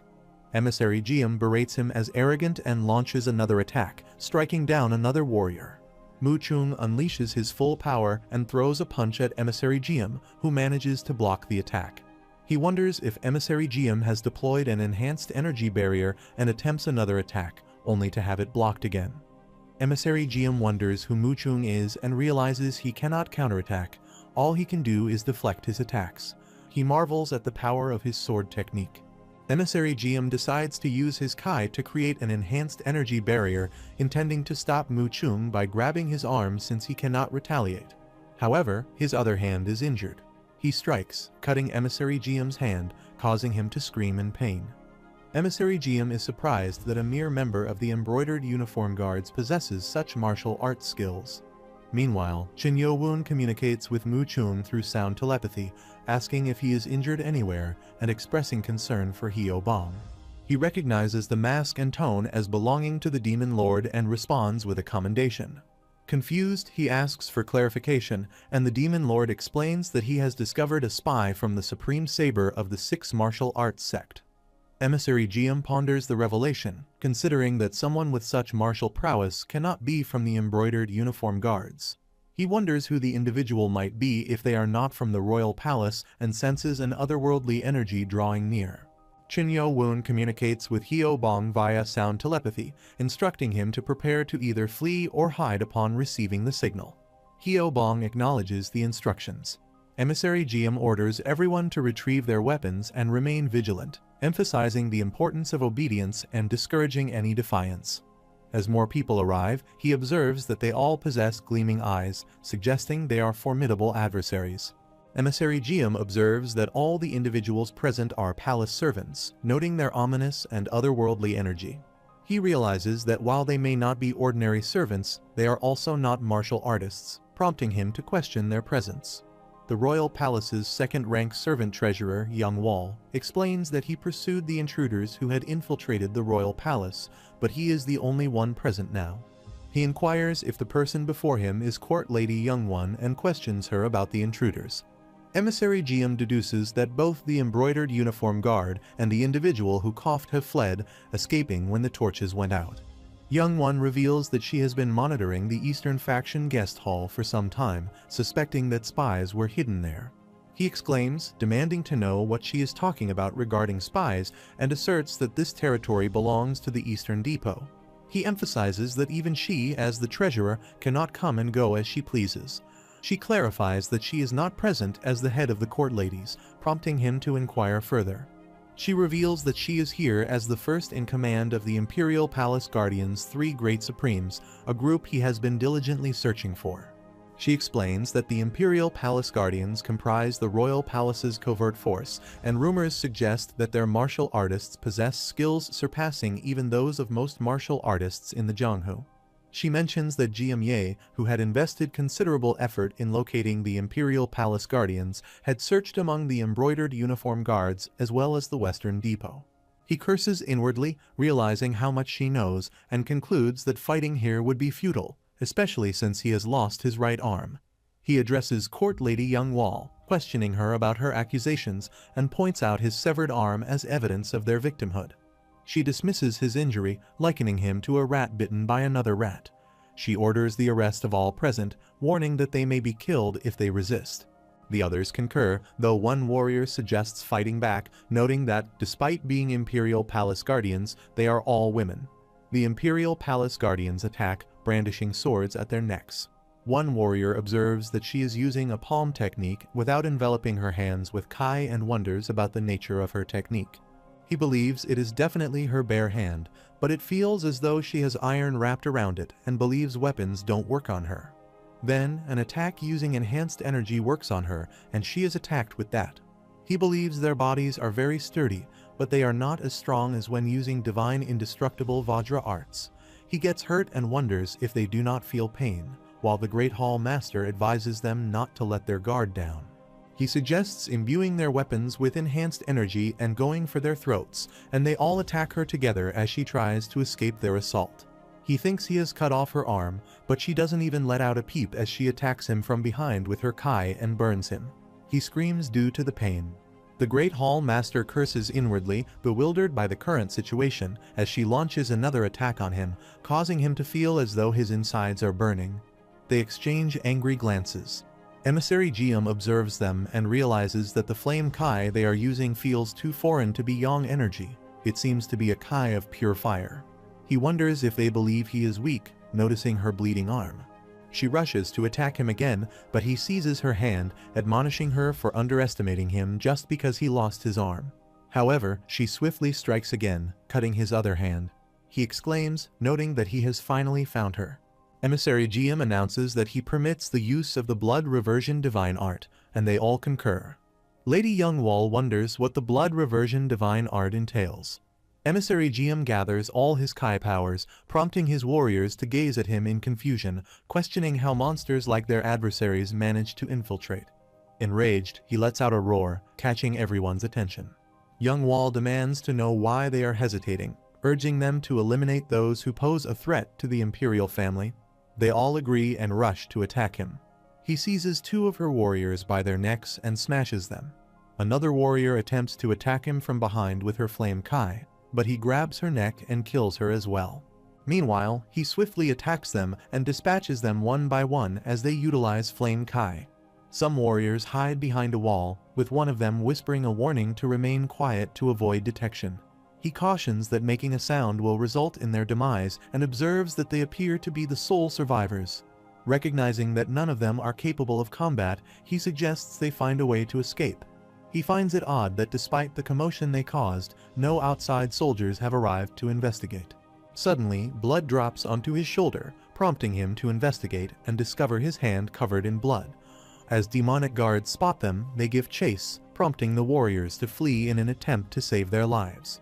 One of them realizes they cannot outrun the guards at their current pace and resolves to sacrifice himself, but the demonic guards capture one of them before they can escape. The demonic guard kills him, and the other warrior witnesses the scene, thinking he's almost there if he can just make it out of there. He pushes another warrior toward the demonic guard. His comrade asks what he's doing, and he explains he has no choice. At least one of them has to escape and alert the others. The other follower asks what he means by one of them, and he pushes another warrior towards the demonic guard, determined to ensure someone survives. He assures them they'll see, but another warrior intervenes, questioning his actions. Emissary Jiam arrives and dispatches the demonic guard. The warrior, surprised to still be alive, wonders if he was saved and realizes they were actually on their side. However, Emissary Jiam attacks another warrior, dispelling any hope of salvation. The warrior concludes that he was mistaken to believe there was a way out and succumbs to Emissary Jiam's attack. After a while, Young Wall confirms that she was correct. Emissary Jiam abruptly interrupts her, urging her to cease the talk. He offers to spare her and the other court ladies' lives if she surrenders. He believes their primary objective was to locate the Imperial Palace Guardians and the source of otherworldly power. She accuses him of still being motivated by greed. He questions her statement, prompting her to explain that he underestimated the Imperial Palace Guardians by assuming that the beasts would be sufficient to confront them. Young Wall summons the court maid supervisors and they quickly arrive, inquiring about her call. Emissary Jiam observes them and identifies them as the court maid supervisors. Young Wall instructs them to assist the maids in defeating the beasts. They both agree and dash off swiftly. However, the beasts attack the court ladies, killing them. The beast taunts, claiming that the court ladies are foolish and won't be able to harm him. As the supervisors arrive, he notices them and wonders what is happening, then proceeds to berate young Wall. He shouts at her, demanding if she knows who they are. She retaliates by attacking him and striking his arm. He feels the blade as if it has been heated up in a fire. She utilizes her flame kai, seizing his hand and cutting it. He screams in pain as she proceeds to cut his feet, causing him to collapse onto the ground. Meanwhile, he observes that she is unlike the other court maids and realizes she has been trained in genuine martial arts. He commands all of the beasts to attack her, but she swiftly decapitates him. Witnessing this, other beasts arrive, and additional court ladies join the fray, attacking them together and eliminating all other beasts. Emissary Jiam acknowledges that they are at a disadvantage. Despite their sturdy bodies, they cannot withstand the flame attacks. He concludes they have only one option left. He clenches his heart and gathers all his power, attempting to attack her from behind. However, she seizes his neck and remarks on his bad habit of punching her hand with full force. To his surprise, she remains unharmed. He marvels at her arm, noting that it seems to be coated in diamonds.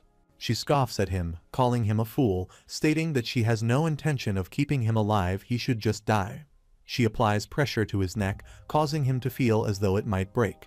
He realizes he has no other option and transforms back into a beast. Jin Yo-woon approaches from behind, grabbing his head and using his kai to immobilize him. This action causes all his hair to fall out, and he collapses. Yo-woon criticizes him for thinking he had escaped. She notices abnormal ominous energy emanating from him and reflects on how he effortlessly killed the beast with just one lightning attack. She perceives him as a dangerous individual. Yo-woon senses her wariness and decides to attempt to resolve the situation through conversation, clarifying that he has no intention of fighting her. She questions his statement, prompting him to explain that he came seeking him out of necessity, not with the intention of making an enemy of the royal family. She inquires why he needs him, simultaneously employing her flame kai, accusing him of attempting to deceive her, a member of the three great supremes of the Imperial Palace Guardians. She questions whether he truly believes she would trust the words of a man who intruded into the Imperial Palace as if it were his own bedroom. He reflects on his recent absence, explaining that he was momentarily distracted by an otherworldly energy. He realizes that this energy belongs to the Imperial Palace's hidden power. Recalling teachings from former cult leaders, he understands the importance of not violating the contract with the Imperial Palace, as estimating the hidden powers of the royal family is challenging. He notes that their powers differ from conventional martial arts. As she charges towards him, she challenges him to demonstrate his skills. He retaliates, launching an attack, while she counters with her flame kai. He wonders if she concentrates her flames onto her left hand, anticipating his attack to land, yet she faces death without attempting to evade. He strikes her, stabbing her in the head. Young Wall charges at Jin Yo-woon once again, but he manages to block her attack. He realizes that he definitely pierced through her, yet she shows no signs of pain. He wonders if she is impervious to pain as she continues to assault him from all sides, forcing him to attempt an escape. They engage in a fierce battle, each trying to gain the upper hand. As they fight, young Wall notices Yo-woon getting closer to her. He utilizes his ice barrier to counter her flame kai, almost landing a hit on her before she pushes him away, causing her to sustain an injury to her forehead. Yo-woon is surprised to see her regenerate, likening it to the abilities of nanomachines. Despite the yin energy present in her, she displays remarkable control over the flame kai. He observes his arm being burned by the remaining flame kai. He considers how the yin energy he absorbed from the woman has merged with his heavenly demonic energy. Utilizing his ice power, he manages to halt the fire. She observes him and concludes that he possesses an incredible amount of yin energy. She acknowledges that she may not have unleashed her full power, yet he effortlessly neutralized her flame kai. She accuses him of infiltrating the imperial palace, relying solely on his martial arts skills for survival. He asserts that he harbors no intentions of antagonizing the imperial palace. If she allows him to take him, he promises to leave quietly, and he begins to walk away. He reveals that the man is a spy from the Supreme Saber of Six Martial Arts Sect, an organization scheming against the world of Jianghu. He compares the significance of the spy to her understanding of a corrupt organization. She questions the meaning behind the Supreme Saber of Six Martial Arts Sect's actions, emphasizing that their goal is to stop them. He confirms her suspicion, stating that she is correct. Meanwhile, he asserts that the Jianghu and the Imperial Palace are meant to remain neutral, yet the Supreme Saber of the Six Martial Arts Sect is attempting to exploit the palace for their own agenda. He explains that he is endeavoring to uncover the mastermind behind these schemes in order to thwart their plans. She responds by stating that she cannot permit him to leave under these circumstances. She emphasizes that the founding emperor and his successors were benevolent, acknowledging the importance of the Jianghu. Now, however, the sect is attempting to sow discord within the imperial palace. He reflects on how he has disclosed significant information in an attempt to clear up any misunderstandings. However, she appears to be disregarding his words entirely, indicating a fundamental difference in their perspectives. She concludes by remarking that it appears the Jianghu also requires the stability provided by the emperor's reign. He responds, stating that she has left him with no other option. He had warned her beforehand. She asks what warning he is referring to which he reiterates his prior caution. He asserts that they will soon see how long she can maintain her arrogance. He tells her to forget any reputation she may have had in the Jianghu. She retorts that they are in the imperial palace now and mocks him as an arrogant man from the Jianghu, wishing him luck in facing them alone. He questions what she means by alone, insinuating that she suggests he is without allies. Confused, she asks for clarification. She gazes up at the palace roof and realizes he is not alone. She spots Qin Yowun's warriors. Marakium informs him that he called for him. Observing Marakium's actions, she acknowledges she had missed his movements. Marakium employs his kai to immobilize them all. The court ladies find themselves unable to move, overwhelmed by the potent energy. One of them fears they are perilously close to death. Young Wall shouts, questioning if he is their trump card, and verbally abuses him.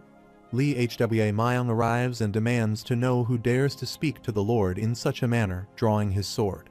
Young Wall observes him, noting that his energy is definitely not ordinary. A supervisor rushes to attack Li Hwa Myung, ordering him to stop and questioning where he thinks he is. She threatens that if he does not cease his actions immediately, she will not spare him again, and then moves to attack him. Marakium warns her not to let her guard down just because she can use Flame Kai. Li Hwa Myung envelops his sword in Flame Kai, creating fire on his blade to attack the supervisor. He explains that while she merely uses Flame Kai, he wields the sword of Crimson Fire, capable of cutting through flames. Li Hwa Myung charges at them, breaking the swords of the court ladies and supervisors. He cuts her hand as well and thinks he meant to pierce her heart, but it seems she managed to dodge it. He observes that they have also overpowered the martial artists who use demonic blood reversal art and think they possess a martial prowess comparable to that of the evolutionary realm. She wonders how this can happen, and he shatters her sword with a stronger Flame Kai. The supervisor looks at him and asks what's that flame red hair and the crimson fire sword. She identifies him as the Flame King, Li Hwa Myung, while he checks his mask. Young Wall ponders if he is the Flame King and considers he should be in the demonic cult. She wonders who all these people are. Young Wall reflects on how the Guardian Hall has been protecting the Imperial Palace since the reign of the first emperor when the government and the Murim signed a non-aggression pact. She considers that in the Murim, a realm that could pose a threat at any time, the place considered most dangerous by the Guardian Hall was the heavenly demonic cult, which reigned supreme as a singular force. She acknowledges that although presented as a religion or a group in the Murim, in reality, it is no different from an autonomous force, with its believers numbering up to 1 lakh. She recalls that it's said that as long as it's the cult leader's order, its believers will even jump into the fire of hell, and as such, there's no way those people would have come here without any hidden motive. She decides to ask him one more time and inquires if he is the demonic cult leader. Meanwhile, Chin Yo-woon observes that it appears the problem has now escalated. Lee Hwa Myung communicates to him through sound telepathy, expressing apologies and suggesting that he dyed his hair black before departing from their cult, possibly due to his exclusive cultivation technique. She notes that every time he uses his inner Kai, his hair reverts to its original color and wonders if he should have at least used a hood.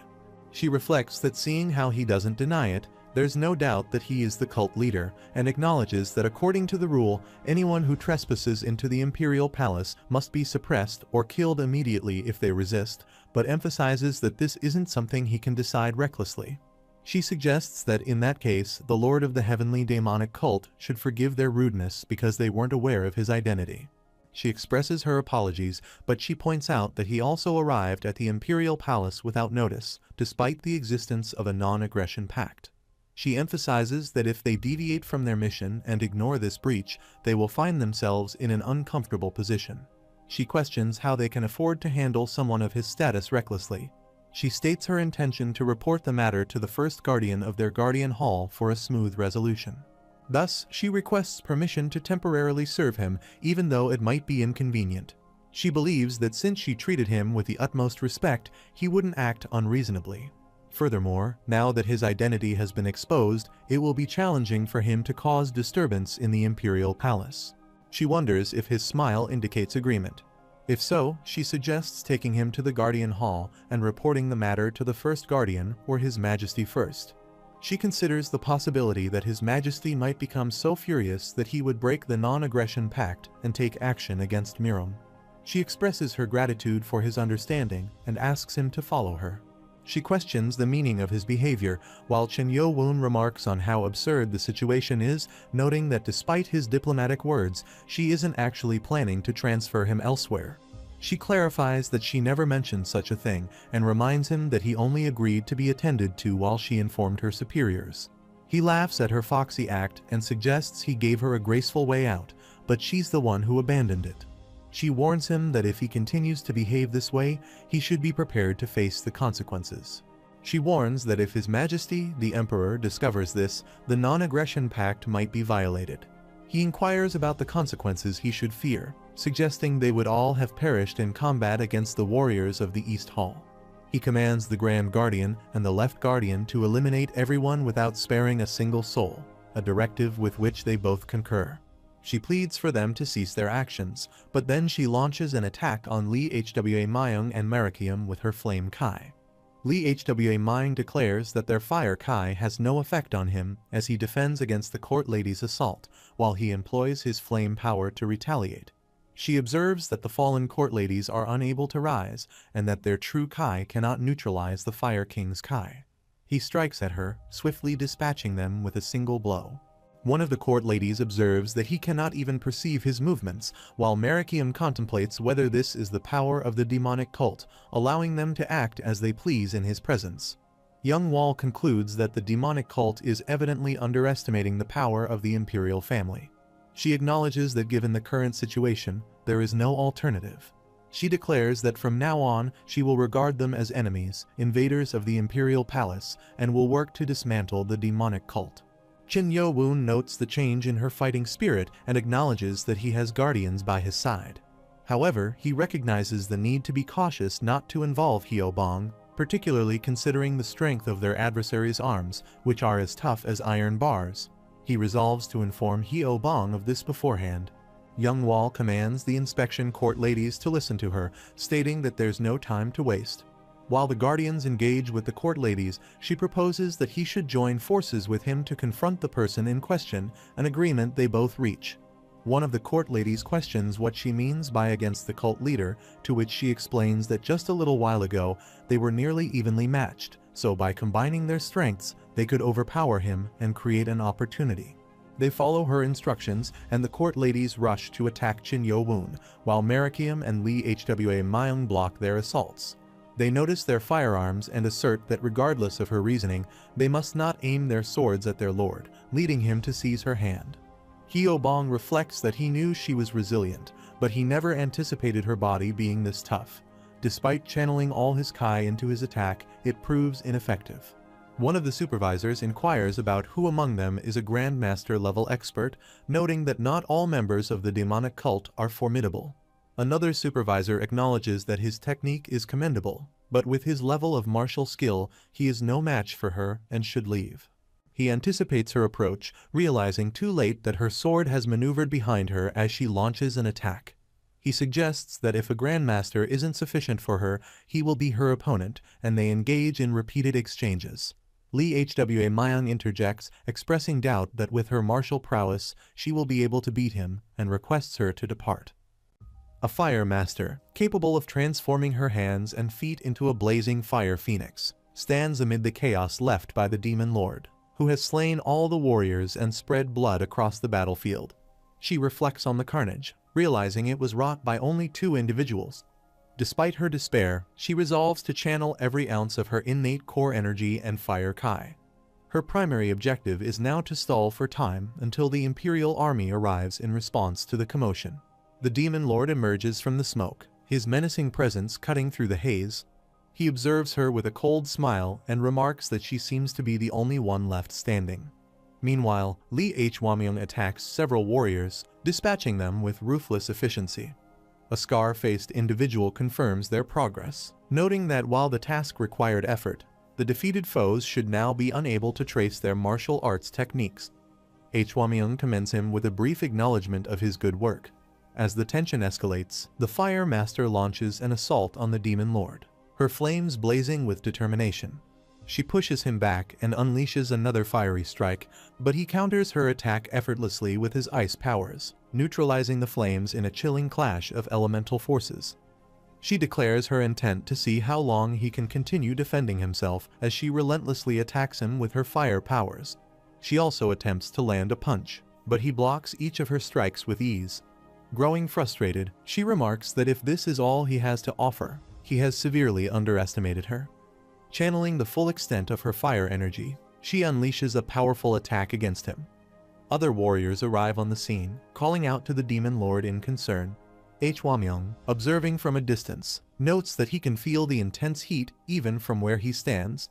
He wonders if she has been holding back her fire Kai until now. Contemplating his next move, he acknowledges that he might have no choice but to act, though he remains uncertain about his ability to cut through her fire Kai. At that moment, the Grand Guardian arrives, carrying an injured person over his shoulder. He instructs Hwa to stop, warning that any interference now would only hinder the Demon Lord. The Grand Guardian further remarks that Hwa will not be able to slice through her fire Kai, as it differs fundamentally from that of the other court ladies. Hwa admits that he is already aware of this. The Grand Guardian, with a grave tone, redirects his focus, emphasizing the critical state of the Demon Lord. The Demon Lord observes the situation and remarks that he believes he has seen enough of the Imperial Palace's fire Kai. As she unleashes another fire attack, he counters by freezing it, though the effort burns his hand. The Fire Master, incensed by his composure, accuses him of mocking her and charges toward him, questioning whether her movements are part of the swift clone technique when he disappears. Before she can strike, a figure appears behind her and calmly asks where her attention is focused. Startled, she turns and questions the stranger's identity, wondering how he possesses such a formidable aura. In that instant, the Demon Lord conjures a freezing attack from all directions, trapping her. She realizes, to her shock, that he is not only capable of the swift clone technique, but also adept in the void steps. Seizing the opportunity, he moves with blinding speed and stabs her. Blood spills from her lips as she struggles to comprehend the attack. She reflects bitterly that he has only used a fraction, perhaps a tenth, of his true martial arts power. Overcome with fury, she vows to take him down, even if it costs her life. Igniting her resolve, she charges at him once more. He meets her assault with his sword, deflecting her flames. Undeterred, she grabs his blade with her flaming hand, her grip searing the steel. The Demon Lord coldly remarks that he believes he had already warned her. Without hesitation, he retaliates, slashing at her with precision. His attack severs her hands, triggering an explosion of energy that erupts across the battlefield. She collapses to the ground, his sword still pointed at her as he observes her wounds. He notes, with some astonishment, that her injury has already begun to close. She glares at him, hurling curses, and demands to know if he truly believes he can walk away unscathed after committing such a heinous act. He is momentarily surprised and asks why she would think otherwise, questioning if she doubts his ability to do so. She counters sharply, asking if he really believes no one has heard the commotion of their battle. She warns him that it is only a matter of time before he is labeled an enemy of the imperial palace. She scoffs at the idea of it being a perfect crime, asserting that he should not even dream of escaping unpunished. She declares that the imperial army, along with the stronger members of the imperial palace guard, will soon arrive to deal with him. He smirks and questions the noise she hears, asking if she truly thinks he failed to consider such a possibility. Confused and wary, she demands to know what he means by that. A sinking realization dawns on her as she considers the implications while he keeps his sword trained on her. He coldly states that she should understand by now no one is coming to help her. The Fire Master declares his claim to be nonsense, questioning how he could possibly erect a barrier over such a vast area. The Demon Lord, unfazed, asks if she still refuses to believe it even after witnessing it herself. She reflects in disbelief, realizing he is not bluffing. The complete absence of sound confirms her suspicion. This scoundrel's inner Kai seems limitless. He remarks that her arm has already healed, as anticipated, and notes that severing her limbs proves futile. In that case, he wonders aloud if the result would be different if he smashed her head open. Without hesitation, he launches an attack. She screams in defiance, warning that if he kills her, his subordinates will meet the same fate. He dismisses her claim as nonsense. Desperate, she reveals that the Guardian Hall has imprisoned 3 spies disguised in human skin masks. As his blade moves to slice her neck, he hesitates momentarily, halting the strike. She taunts him, questioning if he will deny their connection, suggesting he cannot feign ignorance about their identities. Her thoughts race, piecing the clues together. 3 individuals wearing human skin masks must be the squad leaders of the Invisible Clan. Their capture aligns perfectly with her expectations, and it confirms her suspicion that they are his subordinates. He asks if she truly has them locked up in the Guardian Hall's prison, and she confirms it. He pauses, his thoughts racing. He recalls the reputation of the demonic cult, known for its ruthlessness toward enemies, yet unwavering loyalty and compassion toward its own members. He considers that, as expected, this man does not seem to be a mere cold-blooded monster. Under the pretext of releasing the captives, he plans to take this group to the Guardian Hall. He thinks that once they arrive, the first Guardian will defeat them all. She offers a desperate bargain, stating that if he spares her life, she will release his subordinates. Without hesitation, he slashes her neck. Blood splatters across the ground as her severed head floats toward him. He stares at it for a moment before remarking that every word that comes out of this old woman's mouth is a lie. With cold finality, he kicks her head, smashing it into pieces, before walking away. Hwamian approaches and informs him that the orders have been carried out. He adds that it would be nearly impossible to trace the origins of the martial arts techniques used based solely on the stab wounds left on their bodies. The Grand Guardian calls out to the Demon Lord, asking if they plan to withdraw with their current forces. The Demon Lord replies that he intended to do so, but the situation has changed with the Invisible Clan's squad leaders being locked up. The Grand Guardian, cautious yet respectful, suggests that it may be presumptuous of him to say, but if the Demon Lord intends to search for the squad leaders, he should consider the risks. Hwamian steps forward, addressing his lord with concern. He states that, in truth, attempting to rescue them would be exceedingly dangerous. He explains that the squad leaders are trained to deal with capture. If escape becomes impossible, they are prepared to end their own lives rather than reveal any secrets. Hwamian hesitates before suggesting that it might be better to abandon the rescue effort. The man with the scarred face silently reflects on the gravity of the situation. He knows the Guardian Hall is an impenetrable stronghold, one so secretive that even the renowned Six Blades Martial School could not uncover its location. He wonders if there truly is no other option but to give up on the squad leaders. The Demon Lord, unwavering, declares his stance. He reminds them that the squad leaders are individuals he personally selected and brought into the fold.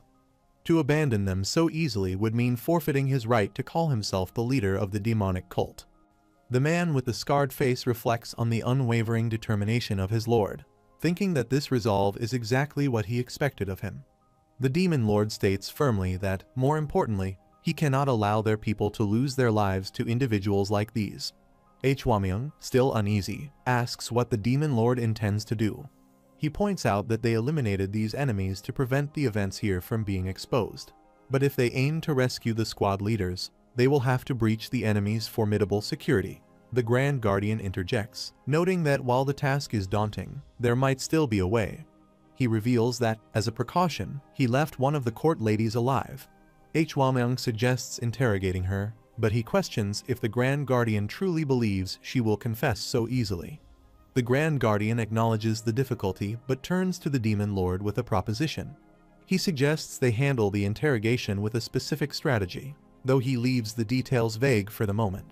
Meanwhile, a court lady begins to crawl weakly among the lifeless bodies scattered across the battlefield.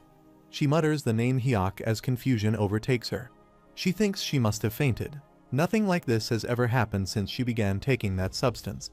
Crawling further, she struggles to process the scene, questioning what could have occurred while she was unconscious. The horrifying possibility strikes her. Either she is trapped in a waking nightmare, or reality itself has become the nightmare. She wonders desperately where she is. The court lady's eyes fall on the lifeless body of the fire master. In shock, she cries out, "No, madam," while her thoughts spiral into despair. She wonders if these monstrous scoundrels killed the fire master while she was unconscious. Determined, she resolves to reach the Guardian Hall and alert them immediately. Attempting to rise, she realizes her legs have been severed. Horror grips her as she gasps. No, her legs are also cut. Before she can gather her bearings, Hyobong notices her and calls out, pointing to her. He remarks that there is still a court lady alive and approaches, asking if she is the Inspector Court Lady. As he draws nearer, he asks if she is all right. She replies, trying to steady her voice, that she is fine, and questions when he arrives, recognizing the embroidered uniform guards. He explains that he heard a commotion and came upon this field of corpses. He adds that another guard has already gone to report to the central office of the embroidered uniform guard, so reinforcements will arrive soon. Her mind races as she calculates the timing. She concludes that it hasn't been long since the attack. Determined not to waste any more time, she resolves to report to her superiors in the Guardian Hall without delay, hoping to stop the demonic cult leader and his subordinates from escaping. She apologizes and asks if they can help her, to which the guard responds that, of course, he will immediately take her to the Imperial Palace's medical hall. She insists that there is something more urgent. Dangerous enemies have invaded the Imperial Palace, and they must report it immediately. Hyobong asks if she is serious, expressing concern about the trouble it may cause, but assures her that other embroidered uniform guards will arrive soon, so there is no need to worry. She explains that they will not be enough and requests that he carry her on his back, as her legs have given out. She will guide him. He questions her, suggesting that seeing a physician is more important, and asks what she means by guiding them. She urgently begs him, saying there is no time, and pleads for him to act quickly. He replies that if she is asking so desperately, there is no helping it and tells her to get on quickly. He grabs his sword and readies it when she sits upon it. She points in a direction and instructs him to go that way. He runs toward the indicated path, with Yeon following closely behind. She asks if he cannot run any faster, and he inquires if she is seriously injured and whether she will be all right. She reassures him, requesting that he not worry about her. He responds that he understands and urges her to hold on tightly. She reflects on how fast he is running. She knew the embroidered uniform guards were trained in martial arts, but she hadn't expected them to be this skilled. Furthermore, seeing how effortlessly the guard keeps up, she thinks their body lightning art may surpass that of first-rate masters. She then says they are almost there and directs him to go through the entrance ahead as they near a palace. He looks at the palace and wonders if it is the imperial tomb. They reach the stairs, and the court lady instructs them to stop as she breathes heavily. Hyobong feels her breath against his ear and thinks that she is suddenly breathing into it. She grabs his neck, prompting him to ask what she is doing. She explains that she is a third-rank official of the Guardian Hall who has received direct orders from His Majesty. She warns him that, from this point forward, he must forget everything he sees. If he violates this command, she will behead him as per His Majesty's orders. She then tells him to proceed inside when he asks if that is the shrine. She urges him to hurry, stating there is no time, while he replies that she should hold on tightly so she does not fall. She thinks with regret about these two who have helped her. Since they have entered this place without permission, she will have to kill them both once they are inside the Guardian Hall. They enter the Xiaoling Hall, the tomb of the founder of the Ming dynasty, where she thinks to herself that, as expected, this is Tezu's imperial tomb. But she wonders why they are here. They enter and shine a light on a painting of His Majesty, which surprises them. She asks how he can remain still in His Majesty's presence. He attempts to respond when Yaon interrupts, addressing the court lady, noting that, of course, they must show respect to His Majesty. But they do not even have any incense sticks, and didn't she mention they were in a hurry because of the invaders? She acknowledges this and instructs him to go to the right of the altar, where he will find a red cloth with a golden dragon on it, and tells him to stand in front of it. Yaon responds that he understands, just as they hear a noise. He thinks that there must be a hidden path behind the shrine. It seems they have used their brains quite a bit, and he is certain no one will suspect anything. He notices a portrait of a dragon on the wall, calls the others over, and asks them to come closer to the wall. He examines the wall, wondering if it is made of blue sapphire, and contemplates the drawing of what appears to be a kiln. He realizes that it spews fire from its body and is also known as the fire kiln, as it is the reincarnation of fire. He thinks that the kiln is said to be a holy beast that appears in ancient legends, mentioned in the Book of Songs and the Spring and Autumn Annals. Like the phoenix, the appearance of the kiln is considered an auspicious sign that the Holy King will appear. He reflects on the peculiar sight of having this image drawn behind Tezu's altar. What worries him more, however, is the way the picture is engraved on the sapphire. Looking closely at the engravings made with the fingers, he thinks that whoever did this must possess incredible kai. She tells him there is no time for surprises and urges him to come closer to the wall with the engraving. As she touches the dragon pattern on the wall, a secret door opens. Yaon senses a more intense and unusual energy emanating from within, stronger than that of the court lady and her superior. He realizes that, in the end, the Guardian Hall is located inside the Imperial Tomb. She says they must hurry, and they proceed. He responds that he understands, and they begin running down the hidden hallway.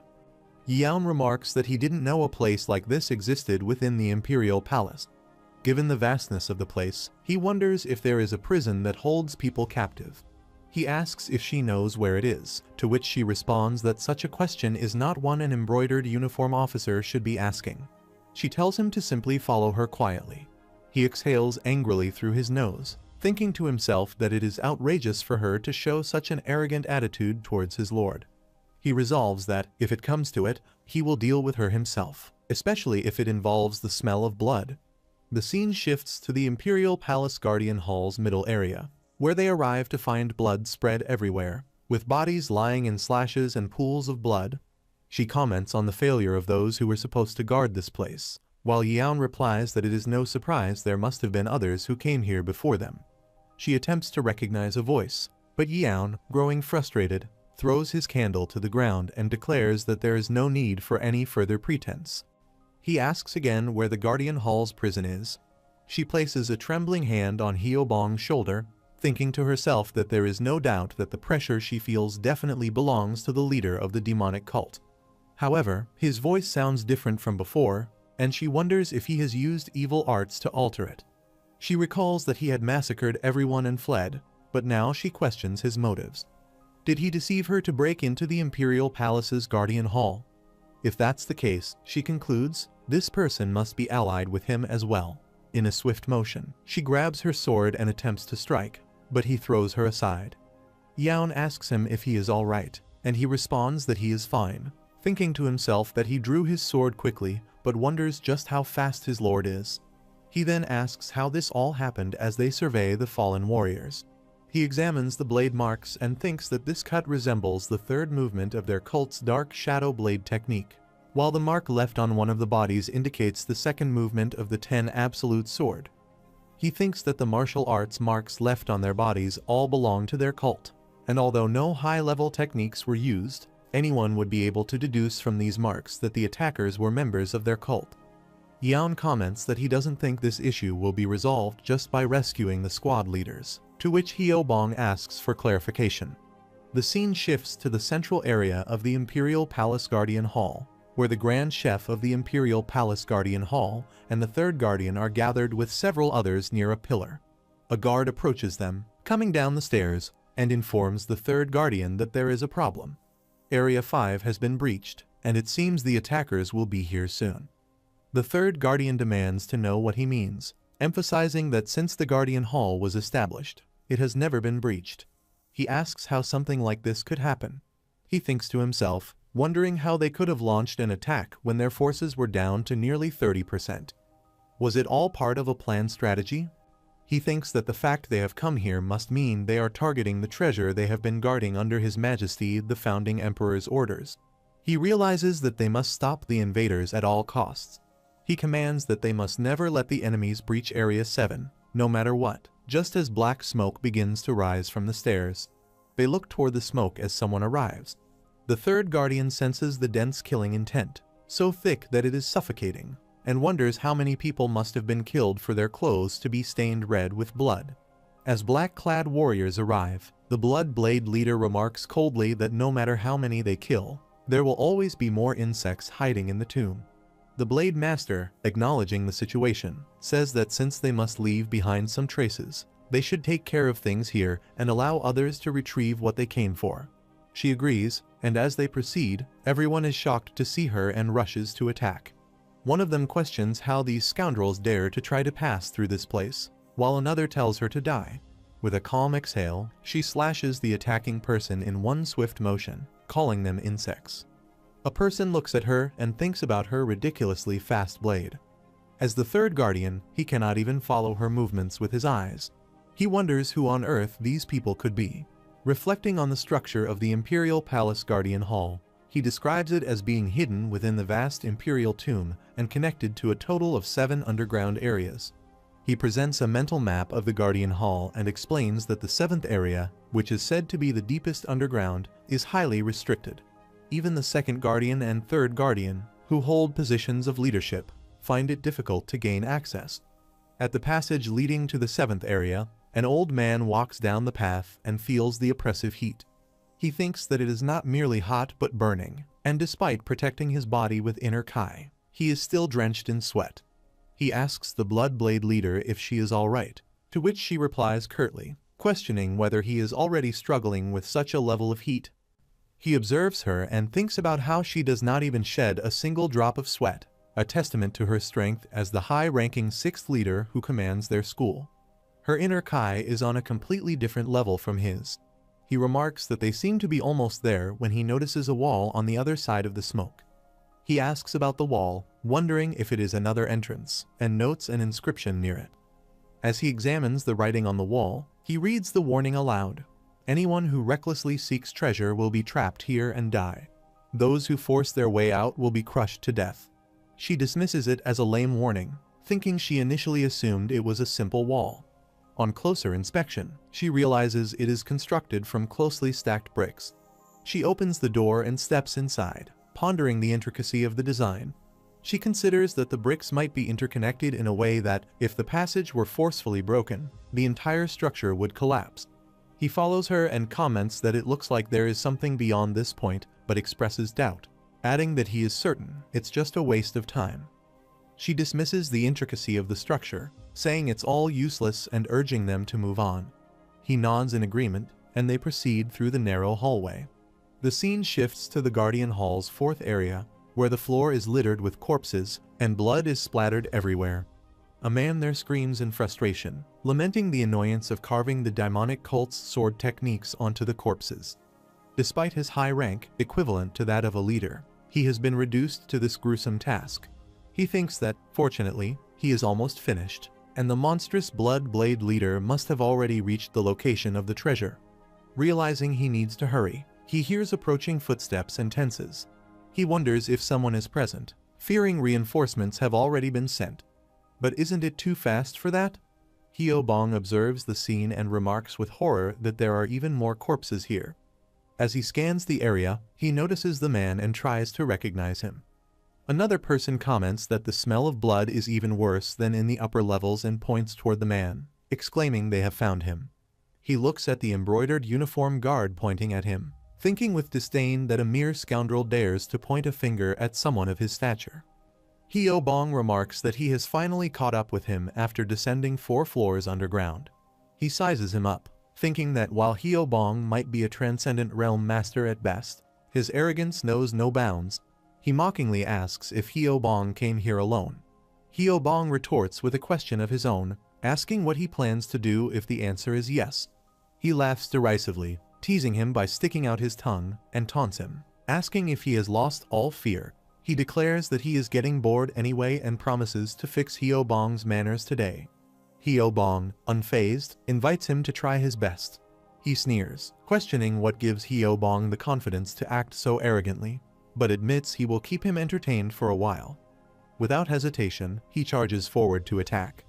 Hyo Bong remains calm, standing his ground with a smile. Just as the attack is about to land, Yaun intervenes, stepping in with incredible speed. Using his freezing power, Yaun blocks the strike, countering with a precise stab that forces the man back. He attempts a counterattack but finds himself unable to act. Coughing up blood, he stares at Yaun in shock, realizing he couldn't even sense any Kai from his opponent. Yet he is subdued in a single move. He looks at his icy, immobilized hand and thinks in disbelief that he never expected someone with such overwhelming power to be among the embroidered uniform guard. He considers the situation grimly. Although he has managed to avoid the vital area, his internal injuries are severe. Before reinforcements arrive, he must act. Yaun launches an attack, striking his hand. He remarks mockingly, observing his exaggerated movements, and notes how futile it is to think such tricks with their cult's martial arts would go unnoticed. He ponders the words. Their cult confirms that the man is a member of the demonic cult. How have these scoundrels managed to infiltrate here? Yaun steps closer, launching another attack. With a sharp voice, Yaun declares that every time he evades answering a question, another limb will be severed. Frustration wells up as he hurls insults in response. The scene transitions to the Imperial Palace Guardian Hall, specifically the 6th area, where the Bloodblade leader and her warriors launch a fierce assault on the 3rd Guardian. The 3rd Guardian, injured and collapsing under the relentless attacks, reflects bitterly. Each of them wields martial skills as formidable as his own. How has such calamity fallen upon the Imperial Palace Guardian Hall? He reflects bitterly on the situation. Above all, that monstrous woman, known as the Bloodblade leader, has used only one move to sever both of his arms, rendering him utterly helpless. He wonders if he must continue witnessing the warriors of the Guardian Hall perish like this and curses these abominable scoundrels. A warrior, despite the despair, urges his teammates not to give up until the end, insisting they cannot allow the enemy to advance any further. However, the gray-haired warrior strikes swiftly, knocking them unconscious. He laughs, mocking their resistance, and wonders how many of them remain. The other guardians tremble in fear as the Spear Blade Master assesses the situation and notes there are 5 left, declaring he will deal with them himself. The gray-haired warrior, distracted by a sudden tremor, questions its origin. He calls out a warning to dodge just as an explosion erupts near his head, sending debris tumbling toward him. The Spear Blade Master narrowly escapes the attack, thinking how close it was. A moment's delay would have caused him to sustain a severe injury. His gaze sharpens as he notices a figure emerging in the haze of dust. Even after focusing on his Kai sense, he detects no energy from the figure, which appears to be that of an ordinary person. Yet, as the dust clears, he becomes increasingly perplexed. When the dust settles in an instant with a single wave of the figure's hand, he is struck by disbelief. What on earth is this? His thoughts race, wondering if it could be the Iron Blade Master, Qin Yaun, who is seen gripping a warrior's head with apparent ease. The scene transitions to a moment earlier, where Yaun confronts a warrior. Calmly, he remarks that 4 others remain beside him. The warrior, coughing and weakened, confirms this, but suddenly, his head swells unnaturally before bursting. Yaun observes the grotesque sight with grim certainty, thinking it was as expected. This man, too, carried a worm in his head. He speculates whether the warrior had deliberately divulged some information to end his own life. Scoffing at the predictability, the Iron Blade Master swiftly severs the man's head, ensuring no further complications. He reflects on the situation with urgency. To think that these intruders have come here seeking the blood of the spiritual beast Killen. He considers the dire consequences if those who descended first manage to acquire it. They must act swiftly. However, the passage in this area proves to be longer than anticipated, delaying their movement. Weighing his options, he decides to proceed and exits with a warrior's severed head. The scene shifts to the present. He hurls the warrior's head toward the group, declaring that, as expected, this was the fastest route. The gray-haired warrior stares in disbelief, thinking it is impossible. Meanwhile, the third guardian wonders if this man is a reinforcement.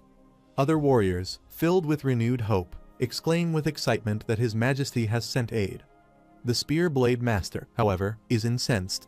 He surges forward, enraged by the audacity of what he perceives as a mere embroidered uniform guard, daring to infiltrate this place without fear. He attacks, launching a fierce strike, but Yaun intercepts it with precision. The gray-haired warrior observes the clash, his thoughts cautious. He chastises the Spear Blade Master silently, noting that his actions are too hasty. They have yet to properly assess the opponent's true strength. The Spear Blade Master growls at him to die and charges forward once again, launching a relentless attack. The other warriors, witnessing this, urgently warn Yaun to avoid the strike. The third guardian watches, horrified, as he realizes Yaun is meeting the attack head-on. Even at his peak, he doubts he could have withstood such a move. He wonders what Yaun is thinking, feeling a mix of disbelief and frustration. He curses him as a fool as Yaun recklessly embraces the full force of the Spear Blade Master's technique, a move that represents the pinnacle of spearmanship derived from the extreme blade divine art. The third guardian understands that there is no way to block this. Yet, Yaun, with unwavering resolve, seems to be deflecting the Spear Blade Master's ultimate move.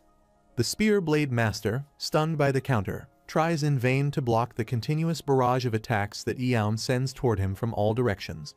In disbelief, the Spear Blade Master thinks to himself that there is no way this is happening. To think that Yaun is deflecting his most powerful strike. As Yaun lands a final blow, he forces the Spear Blade Master back. The third guardian, recognizing the movement, realizes it is the fifth movement of the extreme blade divine art, the extreme speed murdering blade. He wonders how it is possible for the Imperial Palace's embroidered uniform guard to perform a technique known only to the high-ranking Six Masters. His hand is severely injured, and he reflects with frustration that despite channeling 100% of his inner Kai, he was unable to stop the attack.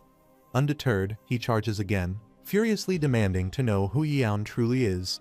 He curses, questioning how someone from the Imperial Palace could be familiar with their movements, and points his sword at Yaun. In response, Yaun swiftly counters, shattering the Spear Blade Master's sword into pieces. The Spear Blade Master is left in shock, his mind racing as Yaun closes the distance between them. Yaun speaks coldly, telling him that he talks too much before landing a punch that sends him flying through the air. Stunned, the Spear Blade Master struggles to comprehend the situation. Not only has his Kai been rendered ineffective, but he couldn't even track the movement of his opponent. He questions if someone like Yaun could really be a member of the embroidered uniform guard. The aura surrounding Yaun fluctuates, and in the next moment, he vanishes. The Spear Blade Master, disoriented, asks in disbelief if Yaun has truly disappeared. But before he can react, Yaun appears behind him. The Grey Hair Master warns the Spear Blade Master to look behind him just as Yaun launches an attack. The Spear Blade Master struggles to process the situation, thinking that each of his afterimages is performing a different movement, something that seems almost impossible. As Yaun concentrates all his power into the strike, the Spear Blade Master attempts to block with his spear. The third guardian observes the exchange, noting that his movements are seamlessly merging into one fluid motion. Yaun strikes decisively, stabbing the Spear Blade Master. The blow lands, and the Spear Blade Master, wounded, collapses. He questions how he could have been defeated so easily. Yaun responds with little interest, apologizing but explaining that he is too busy and doesn't have time to engage further. The surrounding warriors erupt in excitement, proclaiming that the officer has defeated the enemy. The third guardian, still in disbelief, reflects on the situation. He finds it unbelievable that someone so skilled exists within the ranks of the embroidered uniform guard. Even the northern military officer, said to be the strongest among them, did not exhibit this level of martial prowess. The gray-hair master reflects on the situation, wondering if the spear blade master was truly defeated in just 2 movements. According to the blade master, who had infiltrated as the East Hall's official, there was no one among the embroidered uniform guards who could rival them. He then questions who this person is on Earth.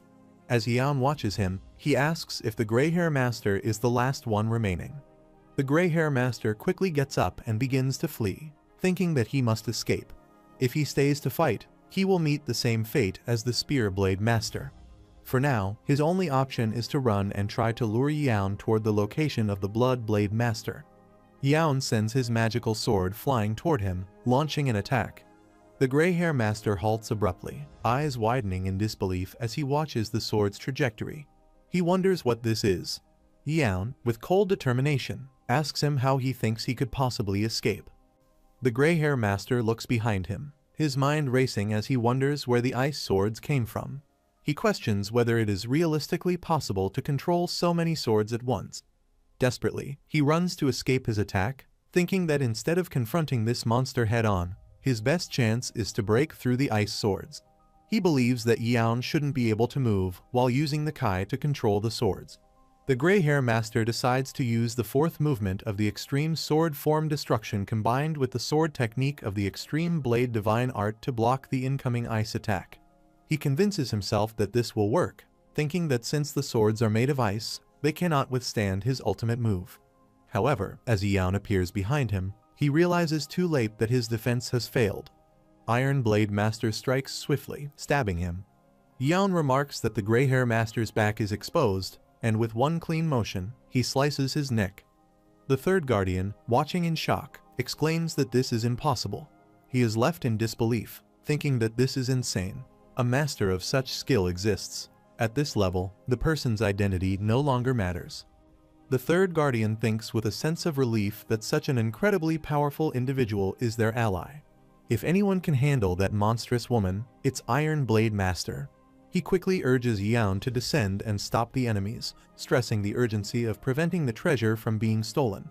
Yaon moves toward him, but the 3rd guardian senses something wrong in the air.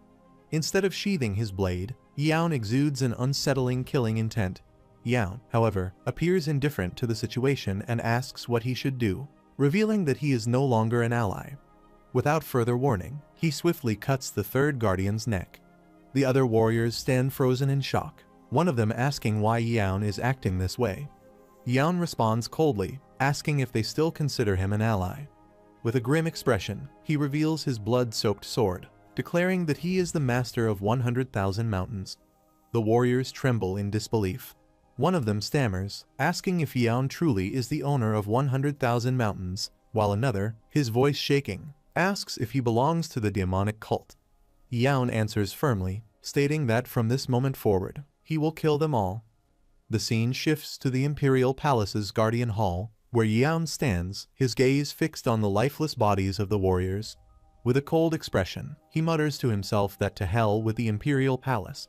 He reflects on the brutal torture they endured, fingers and toenails torn out, their entire bodies seared with a soldering iron. Given such horrific suffering, it is no surprise that they lost their lives. Clenching his fist in frustration, Yaon acknowledges that they now must erase all traces of their presence here, unable to return their fallen comrades to the cult. An injured warrior who survived the attack speaks up. He reveals that he was the last to be tortured, and, by some stroke of luck, survived only because of the enemy's assault. Having lived as a spy, he had always been prepared to sacrifice himself for their cult.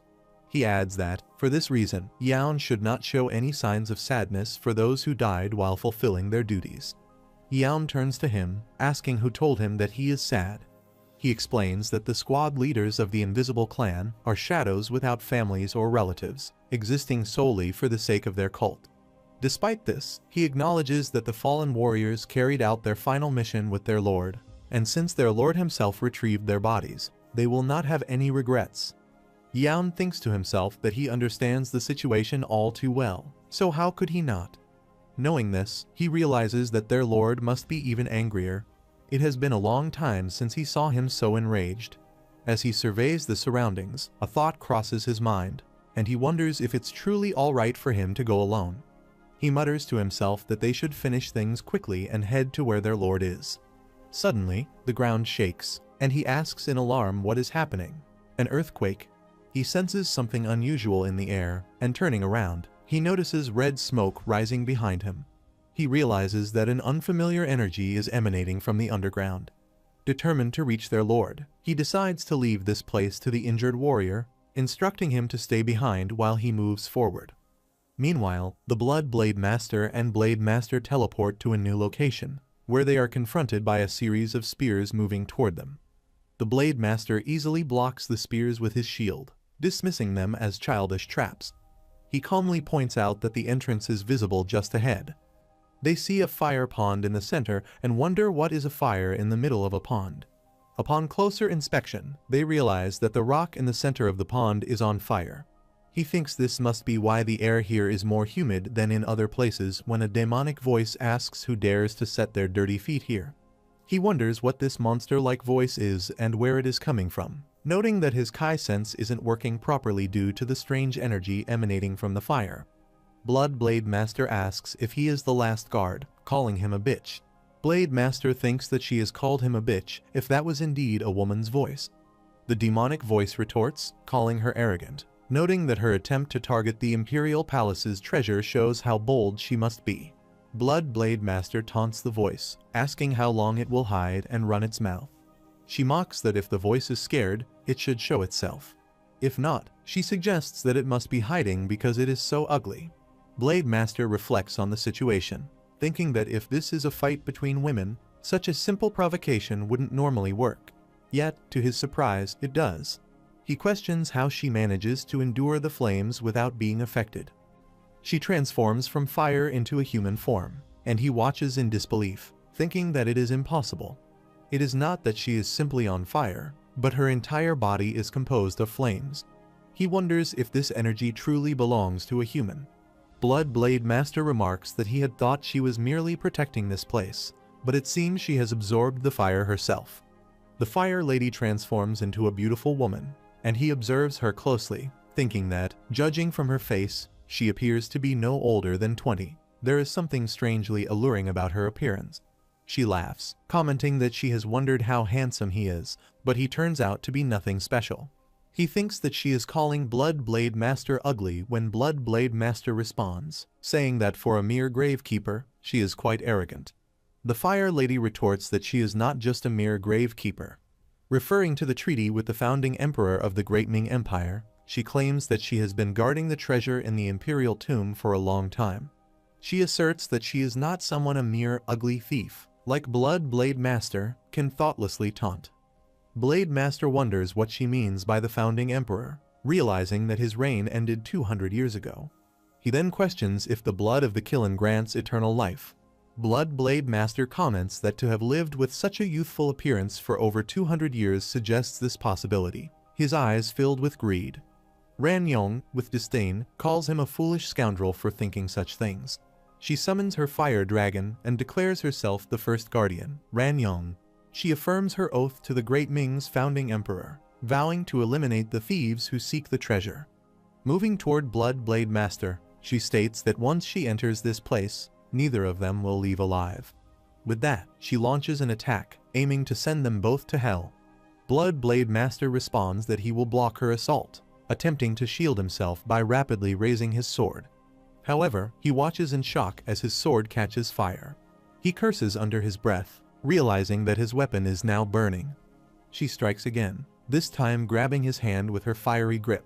Blood Blade Master feels the searing heat, and he realizes, in horror, that the fire is slowly melting his body. Ran asks if he truly thinks he can easily avoid her, warning that her flame will chase him to the depths of hell. Blood Blade Master reappears behind her, attempting to strike her hand and sever it. Ran quickly shifts aside, narrowly avoiding the attack. Blood Blade Master reflects on how he had hoped to cut off her head in one strike, but he is surprised that she was able to avoid his sword technique at such a close range. Ran acknowledges how fast she is, realizing that she had initially intended to burn him to death instantly. Yet, she never expected to be forced to dodge his attack instead. Blood Blade Master remarks that his skills aren't as lacking as she assumed. In response, Ran states that it has been nearly 20 years since she last encountered someone capable of halting her attack. Blood Blade Master then directs his attention to Blade Master, suggesting that she handle the woman while he focuses on regulating his Kai. Blade Master affirms that he understands and begins his healing process. As he does so, he reflects on how close he came to death from her flames and marvels at the existence of another monstrous woman like Blood Blade Master. He finds it truly surprising.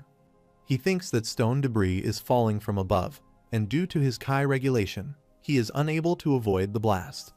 Rocks begin to fall toward his head as he looks up. Blood Blade Master calls out to Blade Master, asking if he is still alive beneath the rubble and calling him an idiot. Ran shifts her focus toward the smoke, sensing a presence within the fog. She realizes someone is approaching, and Yaon soon appears.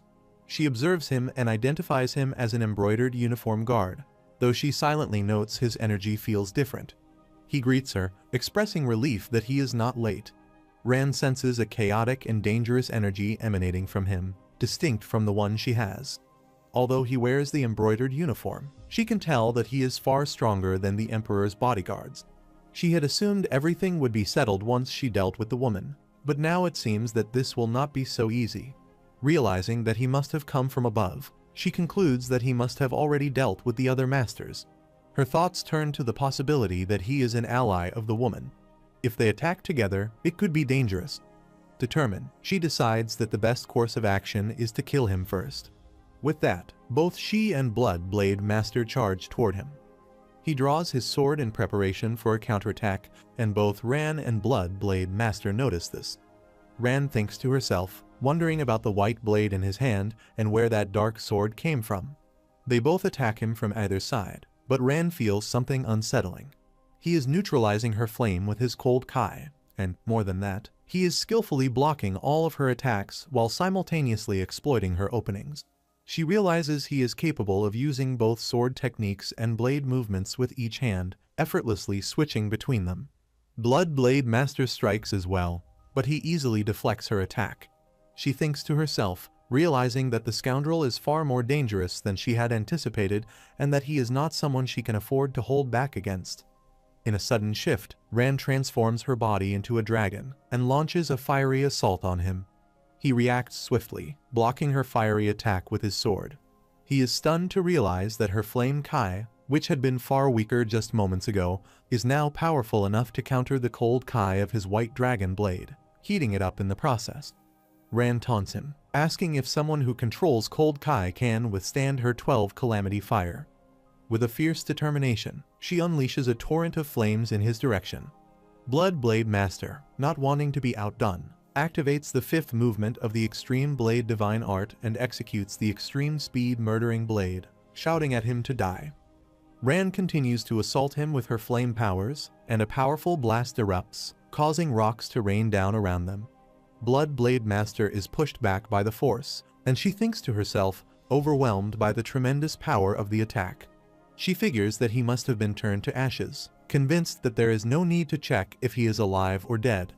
However, her thoughts quickly shift to confusion as to why the woman attacked the embroidered uniform guard. It certainly wasn't her intention, and yet, somehow, they ended up working together against him. Ran, still focused on the situation, says aloud, questioning if it was she who had brought that man here. She challenges Blood Blade Master, asking what nonsense she is spouting. She quickly realizes that the embroidered uniform guard was not her reinforcement, but instead an unknown entity whose true identity she now needs to understand. Blood Blade Master believes that the man must be ashes by now, and she sees no reason to check for his body. However, she wonders why the woman had attacked the embroidered uniform guard. She asks Ran if that man was his ally. Ran responds by questioning what Blood Blade Master is talking about. She thought that the man had been with her. She considers the man's identity and regrets not asking before killing him, knowing there likely won't even be a corpse left. Blood Blade Master, now focused on the task at hand, says that she just needs to deal with Ran and points her sword at her. Ran retorts with arrogance, asserting that she would only have been a match for her if she had fought alongside that man. Blood Blade Master, undeterred, asks if Ran believes such words will work on her.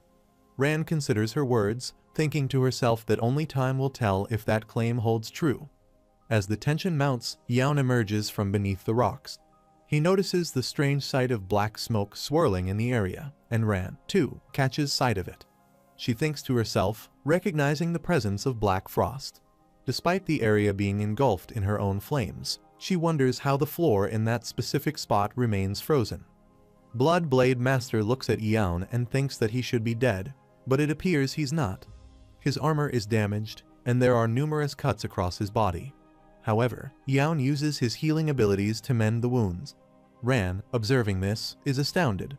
She wonders what kind of power he possesses, as his injuries are regenerating at an absurd speed. She compares it to her own healing, which is significantly enhanced by the consumption of Kirin blood, and she realizes that his regeneration is far faster than hers. Yaon speaks, acknowledging the unexpected nature of the simultaneous attack from both the Imperial Palace Guardian and the Supreme Saber of the Six Martial Arts Sect. Despite this, he remains unfazed, stating that it no longer matters and that he will not be fighting alone anymore. Blood Blade Master, sensing no additional presence nearby, becomes suspicious. She wonders if he is lying to mask his uncertainty about winning against them. He must be aware of his limitations, confident that the situation is still in her favor. However, she knows that dealing with Kai's sword control, especially with the icy sword he sends toward them, will not be easy.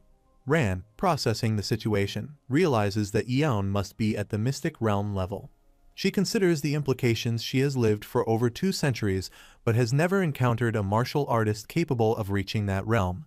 Still, she dismisses the notion that he could control the entirety of such power. Ran realizes that this is not the time for awe or hesitation. She must remain logical. Even the Kai Blade Master, renowned for his expertise in energy arts, cannot control more than 7 blades with his Kai sword control. She knows that, no matter how strong Yaon is, there must be a limit to the amount of Kai he can wield. As she considers her strategy, she looks toward Blood Blade Master. Although she knows that the woman is her enemy, she can't help but hope that Blood Blade Master can hold her own against him, at least for a while, to buy her some time. Yaon speaks, calling out to his nano machine. The machine responds, confirming the command.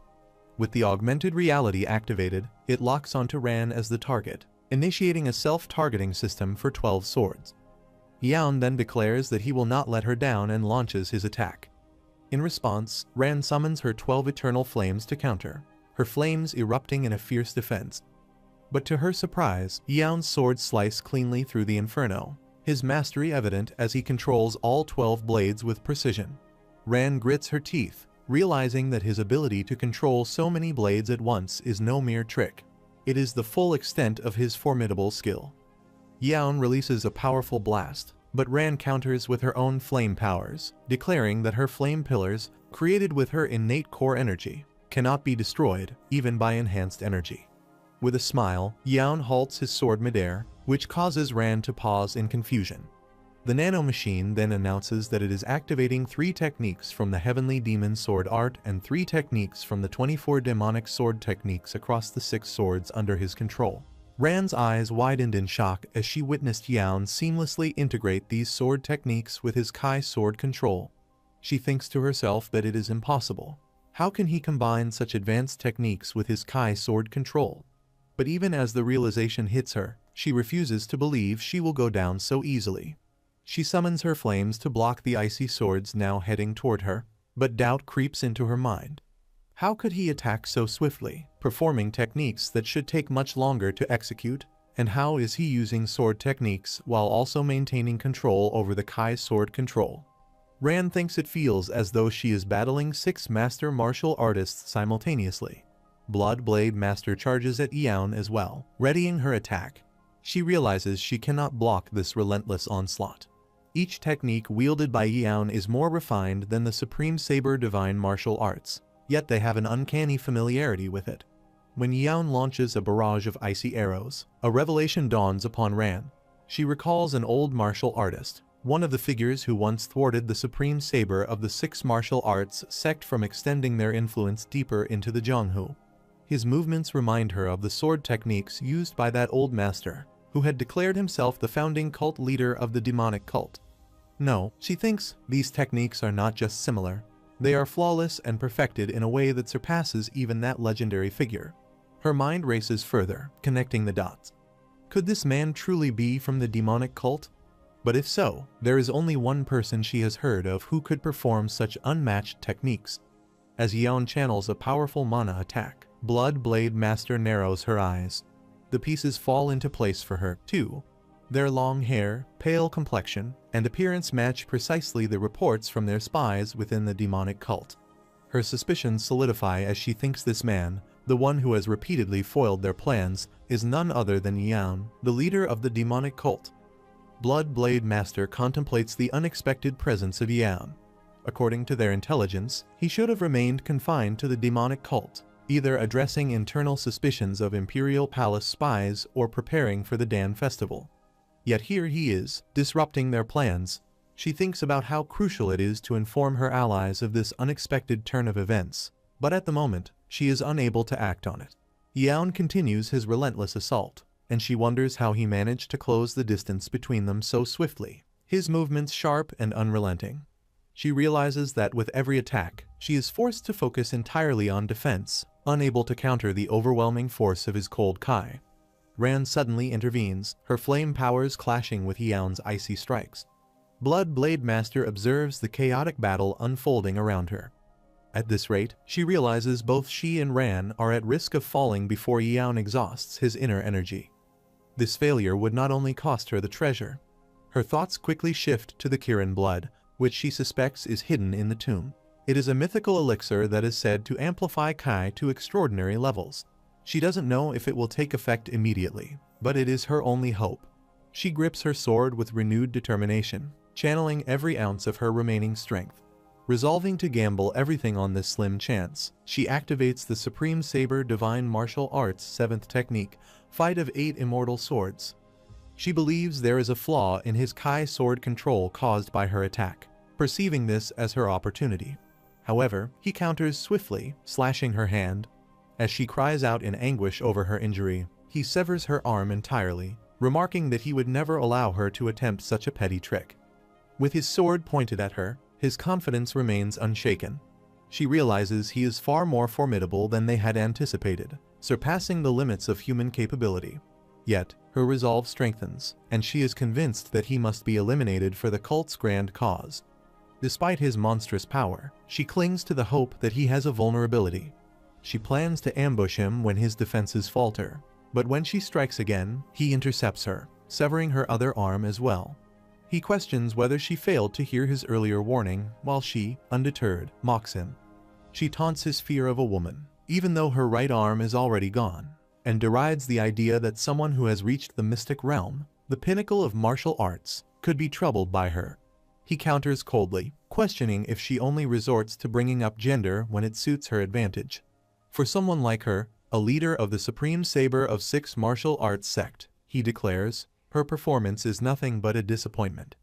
She demands to know what he means by his words, accusing him of daring to insult her. With a furious charge, she attacks, shouting for him to die. He counters her assault with his icy sword, stabbing her cleanly. She collapses, her body plunging into the molten lava below.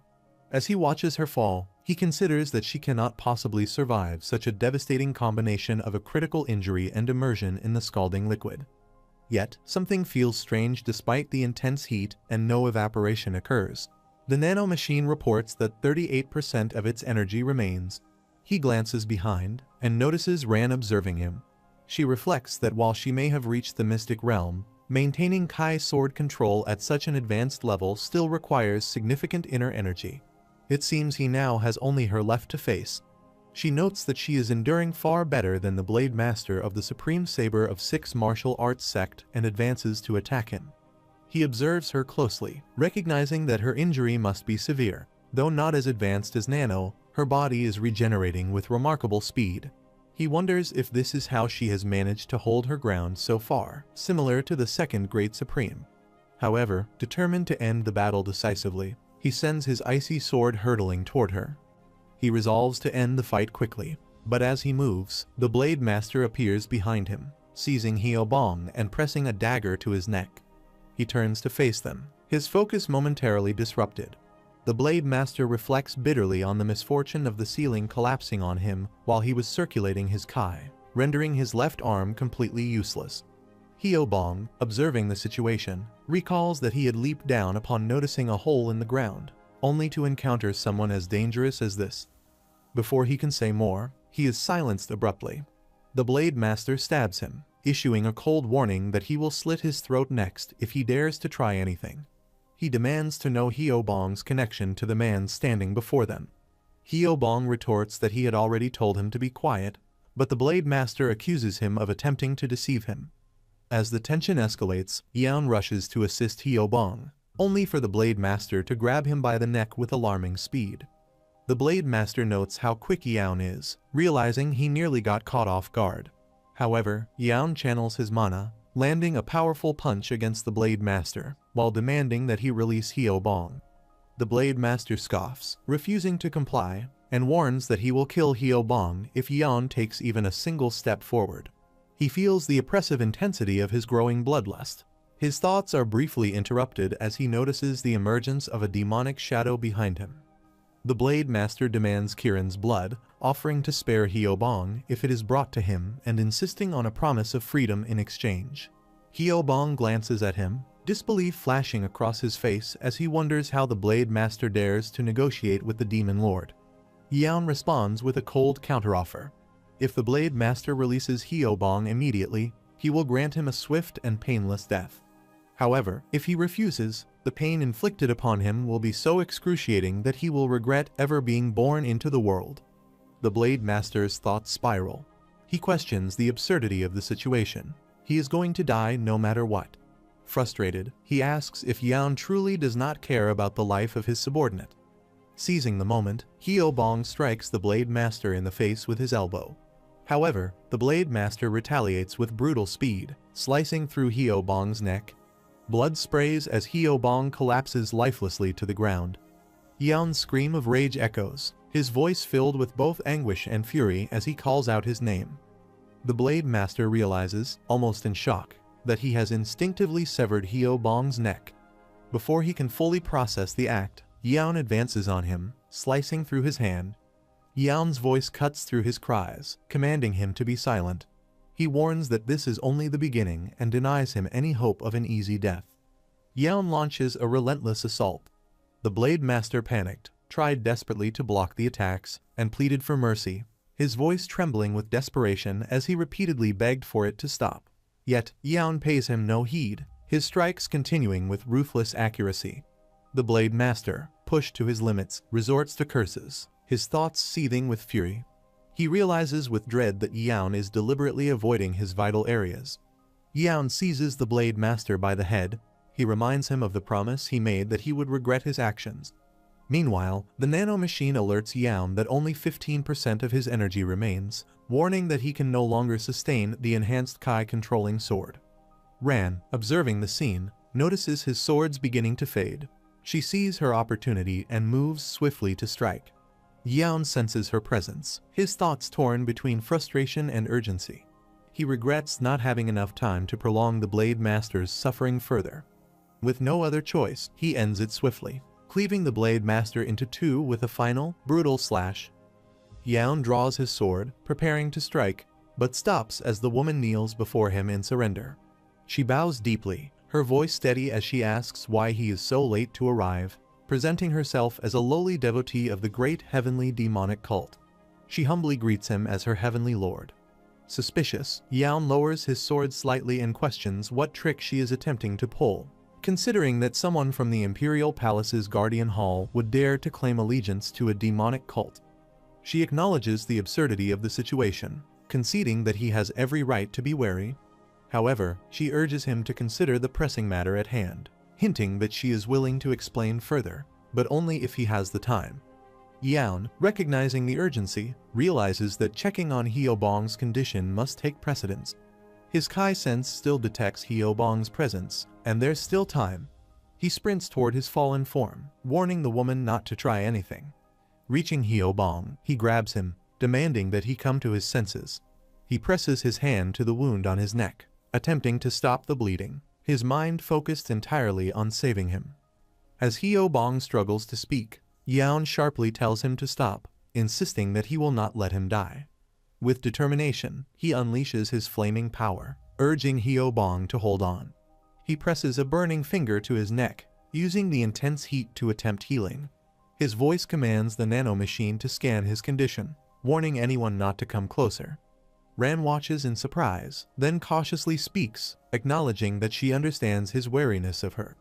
However, she pleads for him to trust her, given that the life of a devotee he brought is at stake.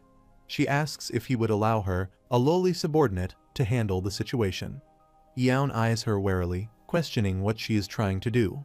She calmly replies that she will need his assistance, though Yaon demands that she know what she means by his help.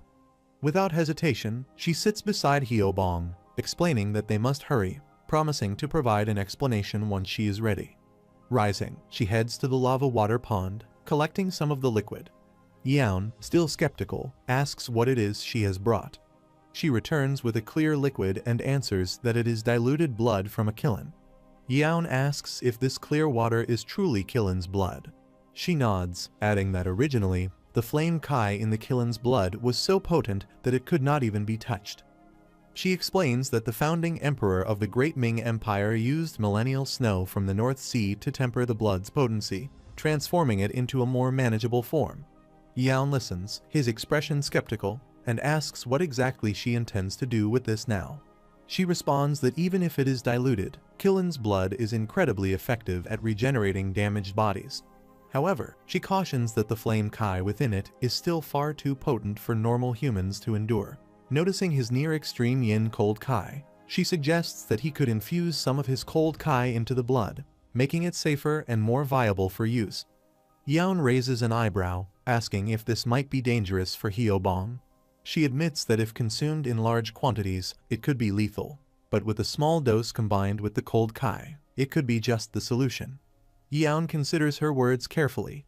He believes she has likely never tried this herself, but with no other options available, he decides to give it a chance. He activates his freezing mana, causing the Kilin's blood to crystallize slightly. As he watches the liquid freeze, he wonders whether he can trust her. She observes the results with approval, noting that the blood has indeed cooled down. She then offers to help Hyo-bong drink it, confident in the method's potential. She drinks the diluted Kilin's blood and carefully pours it into his mouth. Yaon watches in shock as Hyo-bong's neck injuries, caused by the blade cut and the flame scorch, begin to heal before his eyes. He marvels at how even the diluted blood is so remarkably effective. She then asks Yaon to step away from Hyo-bong for a moment, explaining that the flame Kai within Hyo-bong's body will soon grow stronger. She assures him that she will control it to prevent it from exploding. After a brief moment, she helps Hyo-bong sit up and presses gently against his back, guiding him as the healing continues. Yaon stands nearby, still astonished by the power of Kilin's blood to regenerate damaged bodies. Suddenly, he notices the fire lava beginning to bubble behind them. He pauses, wondering if his concerns are unwarranted when he senses movement from the water. To his alarm, the Blood Blade Master's eyes snap open, the energy from the water having revived her. Ran uses her healing abilities on Hyo-bong, observing with relief that his wounds have completely healed. His complexion has regained its natural color, and his breathing is steady. However, she remains puzzled. Despite consuming the Kilin's blood, Hyo-bong shows no signs of going out of control. Her thoughts race as she wonders if the presence of cold Kai had a mitigating effect. Historically, those who took Kilin's blood faced a high likelihood of losing control, overwhelmed by the potent flame Kai. Even among women, losing their sense of pain or succumbing entirely. Over the past 2 centuries, all men but one have lost their lives to it. Yet, Hyo-bong appears unchanged. Ran's curiosity deepens as she notes another anomaly. Ordinarily, consuming Kilin's blood would trigger a transformation in the body, restructuring it to generate flame Kai. The appearance of red scales, a hallmark of the change, should have been evident. However, no such signs are visible on his body. She senses a sinister energy emanating from Hyo-bong's danshin, eerily similar to the aura of his lordship. Though not as overwhelming, it is unmistakable. The thought crosses her mind, could Hyo-bong have consumed the blood of another spiritual beast before? Ran contemplates the strange connection between Hyo-bong and herself. She concludes that the sinister energy in his danshin must have stabilized the killen's blood, preventing it from going amok. A wave of relief washes over her, but her relief quickly turns to alarm as she realizes her innate true kai, now connected to Hyobong's danshin, refuses to disconnect. It feels as though it has been absorbed entirely. Yaon, observing her distressed expression, grows suspicious and wonders if she is struggling with something. His thoughts are interrupted by a sudden surge of power as the Blood Blade Master emerges from the lava pond, fully restored. His eyes narrow as she launches an attack, forcing him into the nearby wall with brutal force. As he steadies himself, his thoughts confirm his earlier doubts. She has indeed returned to life, and even her left arm has been reattached. She smirks, her laughter echoing with malicious intent. She declares that this resurrection is a blessing in disguise and vows to repay him for the humiliation he inflicted earlier. Yaon glares at her, his tone sharp as he mocks her for being unusually talkative for someone who has just returned from the dead. He vows to end her for good this time, unleashing his icy swords in a relentless barrage. She charges directly at him, ignoring the blades piercing her body. Yaon's expression hardens as he notices her lack of reaction. His thoughts race. The swords have pierced her, yet she shows no signs of pain. Yaon glared at her, his voice cold as he remarked that if she had remained hidden, she might have lived. How foolish it would have been for her to emerge. His icy sword strikes her again, eliciting a scream of pain. In retaliation, she unleashes a fiery attack, her flame-imbued hand hurtling toward him as she defiantly asks if he truly believes he'll escape her wrath. She declares that even if it means her own demise, she'll ensure he falls with her, her persistence burning brighter than her flames. Yaon counters her assault, his icy mana surging as he forces her back. He thinks to himself, analyzing her situation. Despite the killen's blood having bolstered her inner kai, it is still no match for his overwhelming power. Meanwhile, she feels an ominous warning from the killen's blood coursing through her, a primal instinct recognizing him as a predator she cannot hope to overcome. Fear grips her as she realizes her futility, and she tells herself to flee. Yaon, sensing her hesitation, unsheathes his demonic sword. She tries to act defiant, thinking he underestimates her, but her actions betray her fear as she turns to run. Her mind races. If she can leap into the pond and recover again, she might have a chance to escape. He declares there will be no second chances and no future for her plans. His icy aura intensifies as he charges at her. She runs toward the pond, her panic mounting, and as he strikes, she curses him with venomous words, shouting defiantly even in her retreat. As the Blood Blade Master turns in desperation, he swings his sword with precision, severing her head. Her decapitated head floats briefly in the air, and her scream of defiance echoes before it is silenced. Without hesitation, Yaon approaches the fallen head and crushes it beneath his foot, ensuring her end is absolute. Meanwhile, deep within a cave in Mount Huangshan, located in Hangzhou, Zhejiang Province, a bandaged figure approaches carrying a sealed box. He carefully places it before an elderly man seated in meditation. The box is opened, releasing an ominous explosion of energy. The bandaged man reports solemnly that the Blood Blade Master's worm has detonated, confirming their failure. Without warning, he unleashes a powerful strike, sending the bandaged subordinate crashing into the wall. The box floats ominously in midair, radiating an intense aura. The bandaged man collapses to the ground, coughing blood as the old man rises.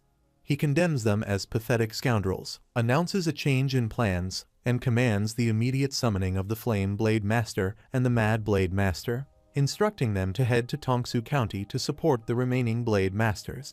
His tone grows more menacing as he warns that no further mistakes will be tolerated in the execution of the grand plan. Yaon senses something unusual within the lava pond and turns her gaze toward it, pondering the origin of the disturbance. She wonders if the noise emanates from the flames.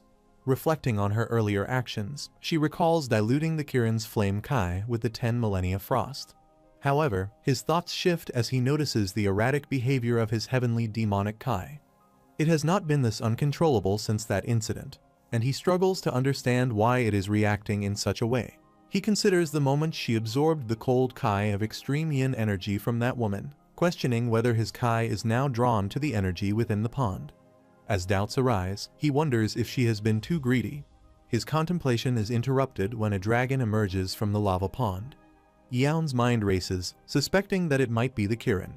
Meanwhile, he discerns the manifestation as the hidden power of the Imperial Palace and observes how his heavenly demonic Kai grows even more turbulent, seemingly responding to the appearance of the Kirin.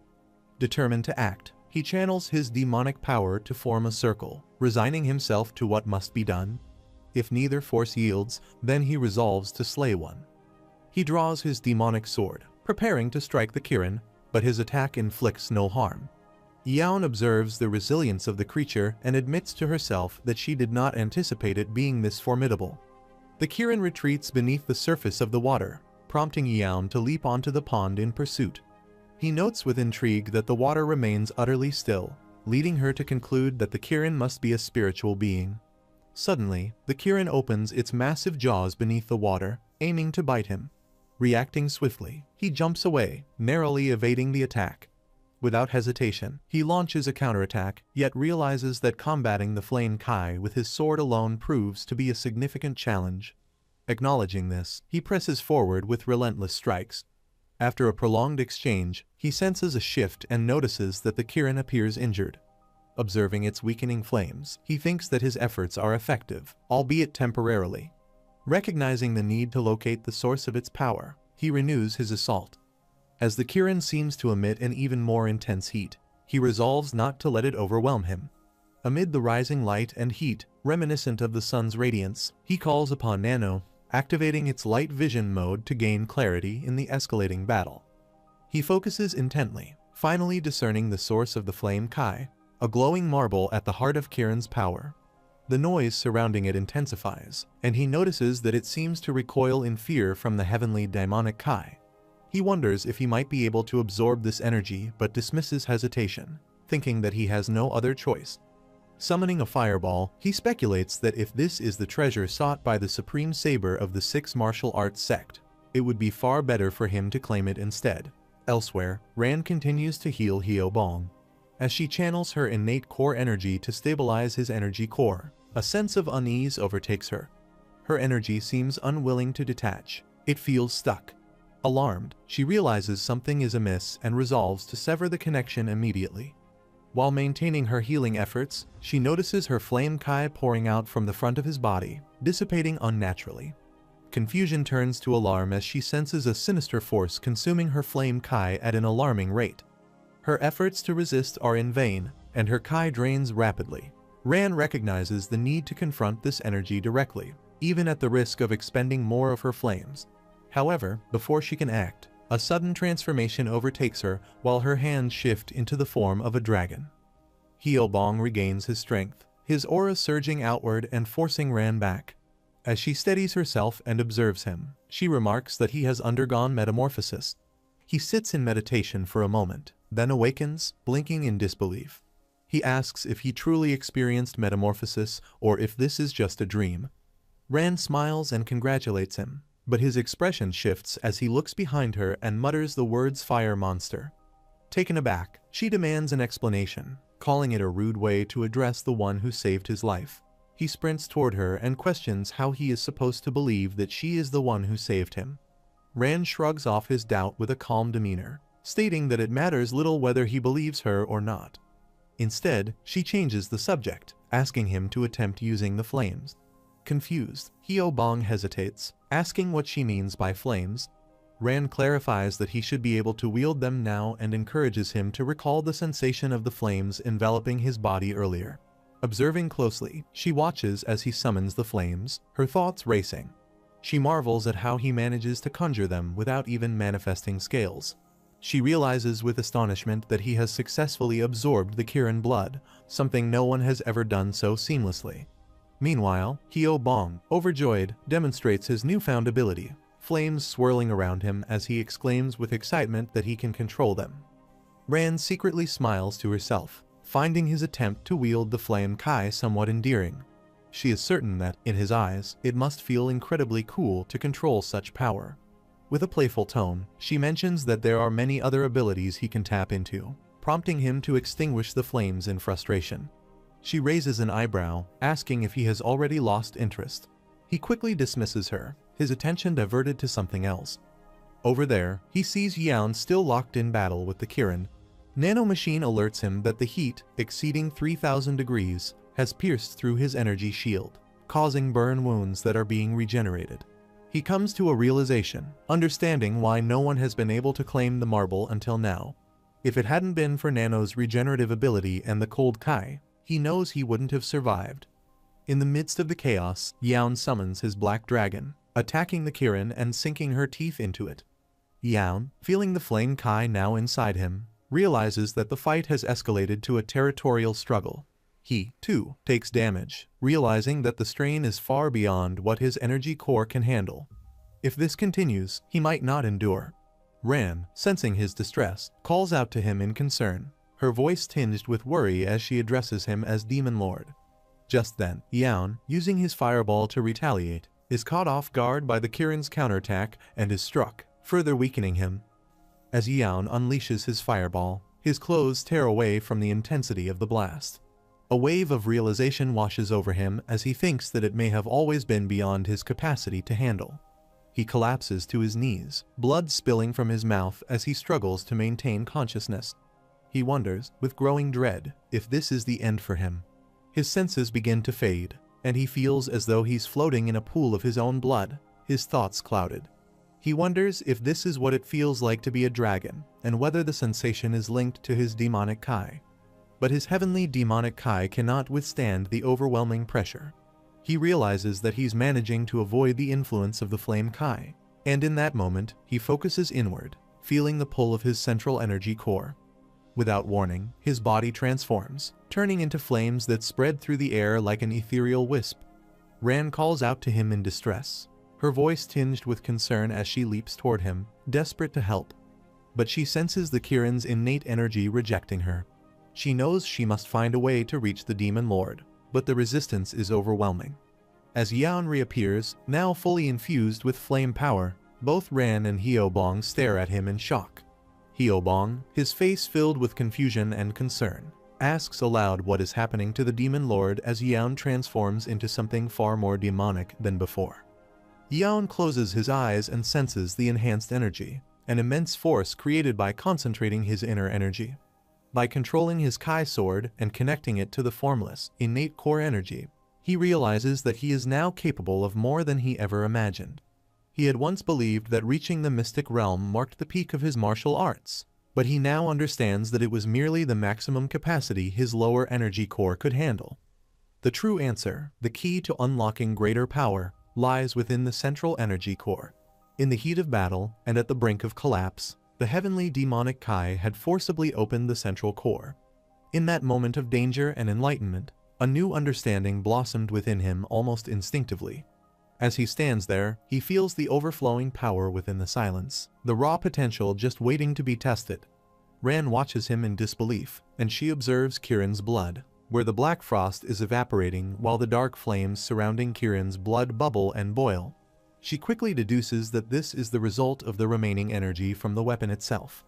Her thoughts spiral, wondering if this is the power derived from having absorbed the Kirin's innate core. Yaun instructs Ran to move aside. With swift agility, she leaps out of the way, reluctantly agreeing to his command. Despite her concern, she wonders what exactly he is trying to accomplish. She watches intently as he raises his sword. Without any visible weapon in hand, he cleaves through the rocks that are about to fall on Hyobong, effortlessly shattering them with the force of his energy. Hyobong quickly moves aside, his mind racing with confusion as he asks what is happening. He reflects that such intense heat would have been unbearable had he not already obtained the Flame Kai. He wonders what is unfolding before him. The scene shifts to a flashback, where a story is recounted. There is a legend that has been passed down through generations among martial artists, the tale of the undefeated swordsman Duga Kyubai. In his final years, Duga no longer carried a sword. When others asked him why, he responded with the following: a sword had become meaningless to him. A young cadet, puzzled, questioned why Duga would say such a thing. He argued that a sword was essential for a swordsman to concentrate their Kai and form an enhanced sword aura. How could a swordsman without a sword possibly stand against opponents wielding enhanced energy? Duga, however, calmly replied that he did indeed possess a sword. He had transcended the need for a physical blade, having surpassed Kai materialization and attained the materialization of the formless innate core energy. His sword, he explained, was formless, an embodiment of the inner energy itself. The scene shifts back to the present, where Ran stands in shock, witnessing the sword that has shattered the ground into 2 parts. She breathlessly remarks that with just a wave of his hand, the entire area has been destroyed, recognizing it as the legendary formless sword. Hyo Bong, equally stunned by the sheer power of the attack, asks if it truly is the formless sword. His voice carries awe as he marvels at its might, wondering if the demon lord has reached the life and death realm. Ran, sensing the growing danger, begins to feel the ground tremble, her thoughts racing. She questions if this is an earthquake or if some trap has been set here. Hyo Bong, noticing the pillar melting before his eyes, thinks to himself that the pillar, which had been holding the entire structure up, is disintegrating, bringing the ceiling down with it. Ran's concern intensifies as she comprehends the magnitude of the collapse. Even a martial artist of the life and death realm wouldn't survive being buried this deep. She recalls the pathway the demon lord had created upon their arrival, and, in a panic, urges that they must escape immediately. She points toward the hole in the ceiling, telling Hyo Bong that they need to get out of there with the demon lord right away. Hyo Bong looks at the pillar in disbelief, but Ran grimly notes that it is too late. The pillar shatters in an instant, and the structure begins to crumble rapidly. She urges desperately that at least the demon lord must act to stop the impending collapse. Responding immediately, Yeon halts the falling rocks mid-air, freezing them in place to save everyone. Ran looks around, stunned, as she realizes that the ceiling of the underground chamber has become entirely encased in frost. She thinks that this feat is beyond anything a human being should be capable of. Her thoughts race as she wonders if the 3 distinct energies within him, absolute yin, absolute yang, and demonic energy, have somehow struck a perfect balance. Hyo Bong, filled with awe and relief, calls out to the demon lord. Yaon, his form shifting once more, reverts to his human body. Ran remains frozen in shock, staring at him in disbelief. Despite her extensive experience and encounters with countless martial artists, she has never seen anyone like him. A martial artist of the life and death realm who can control not just 1 but 3 innate core energies, absolute yin, absolute yang, and demonic energy. She realizes she is witnessing a historical moment. Yeon gazes at him as the blood floats around, reflecting on the sensation. He considers that he can only create 2 formless weapons simultaneously, as they consume an immense amount of true energy. However, he believes he should be able to utilize Kai's sword control in this state as well. He confirms that Hyo Bong appears unharmed and concludes that he must leave before daybreak. Deciding to test these skills later, he rises from the water and steps out of the pond. Ran and Hyo Bong eagerly approach him, their excitement evident. She congratulates him on ascending to the life and death realm, her voice filled with admiration. Hyo Bong echoes the sentiment with equal enthusiasm, while Yeon merely smiles in response to their joy. She recalls that the life and death realm was once the domain of the demon lord she had served, the most formidable martial artist of his era. Yet, this man standing before her is far stronger. She wonders who he truly is. Her thoughts drift to events from 210 years ago as the narrative shifts to describe the aftermath of the last emperor's death. Following his demise, Zhongyuan had fractured into 10 smaller nations. She explains that following these events, the lords and government officials of each region began declaring themselves emperors, further deteriorating the already strained relations between the regions. She states that the lords' insatiable greed extended beyond their own territories, ultimately leading to the empire's collapse. She recounts that during the decade in which the empire was divided into 10 smaller nations, Zhongyuan was plagued by ceaseless bloodshed, leaving the lands barren and desolate. She describes how farmers were forcibly conscripted into military service, resulting in a severe food shortage that plunged Zhongyuan into a dark era. It was during this time of despair that a hero emerged. She details how Chu Wonsun, the ruler of one of the divided nations, had a son named Chu Wonmyung. Unlike Chu Wonsun, who had inherited the governorship of Tung County through generations, Wonmyung was a remarkable figure.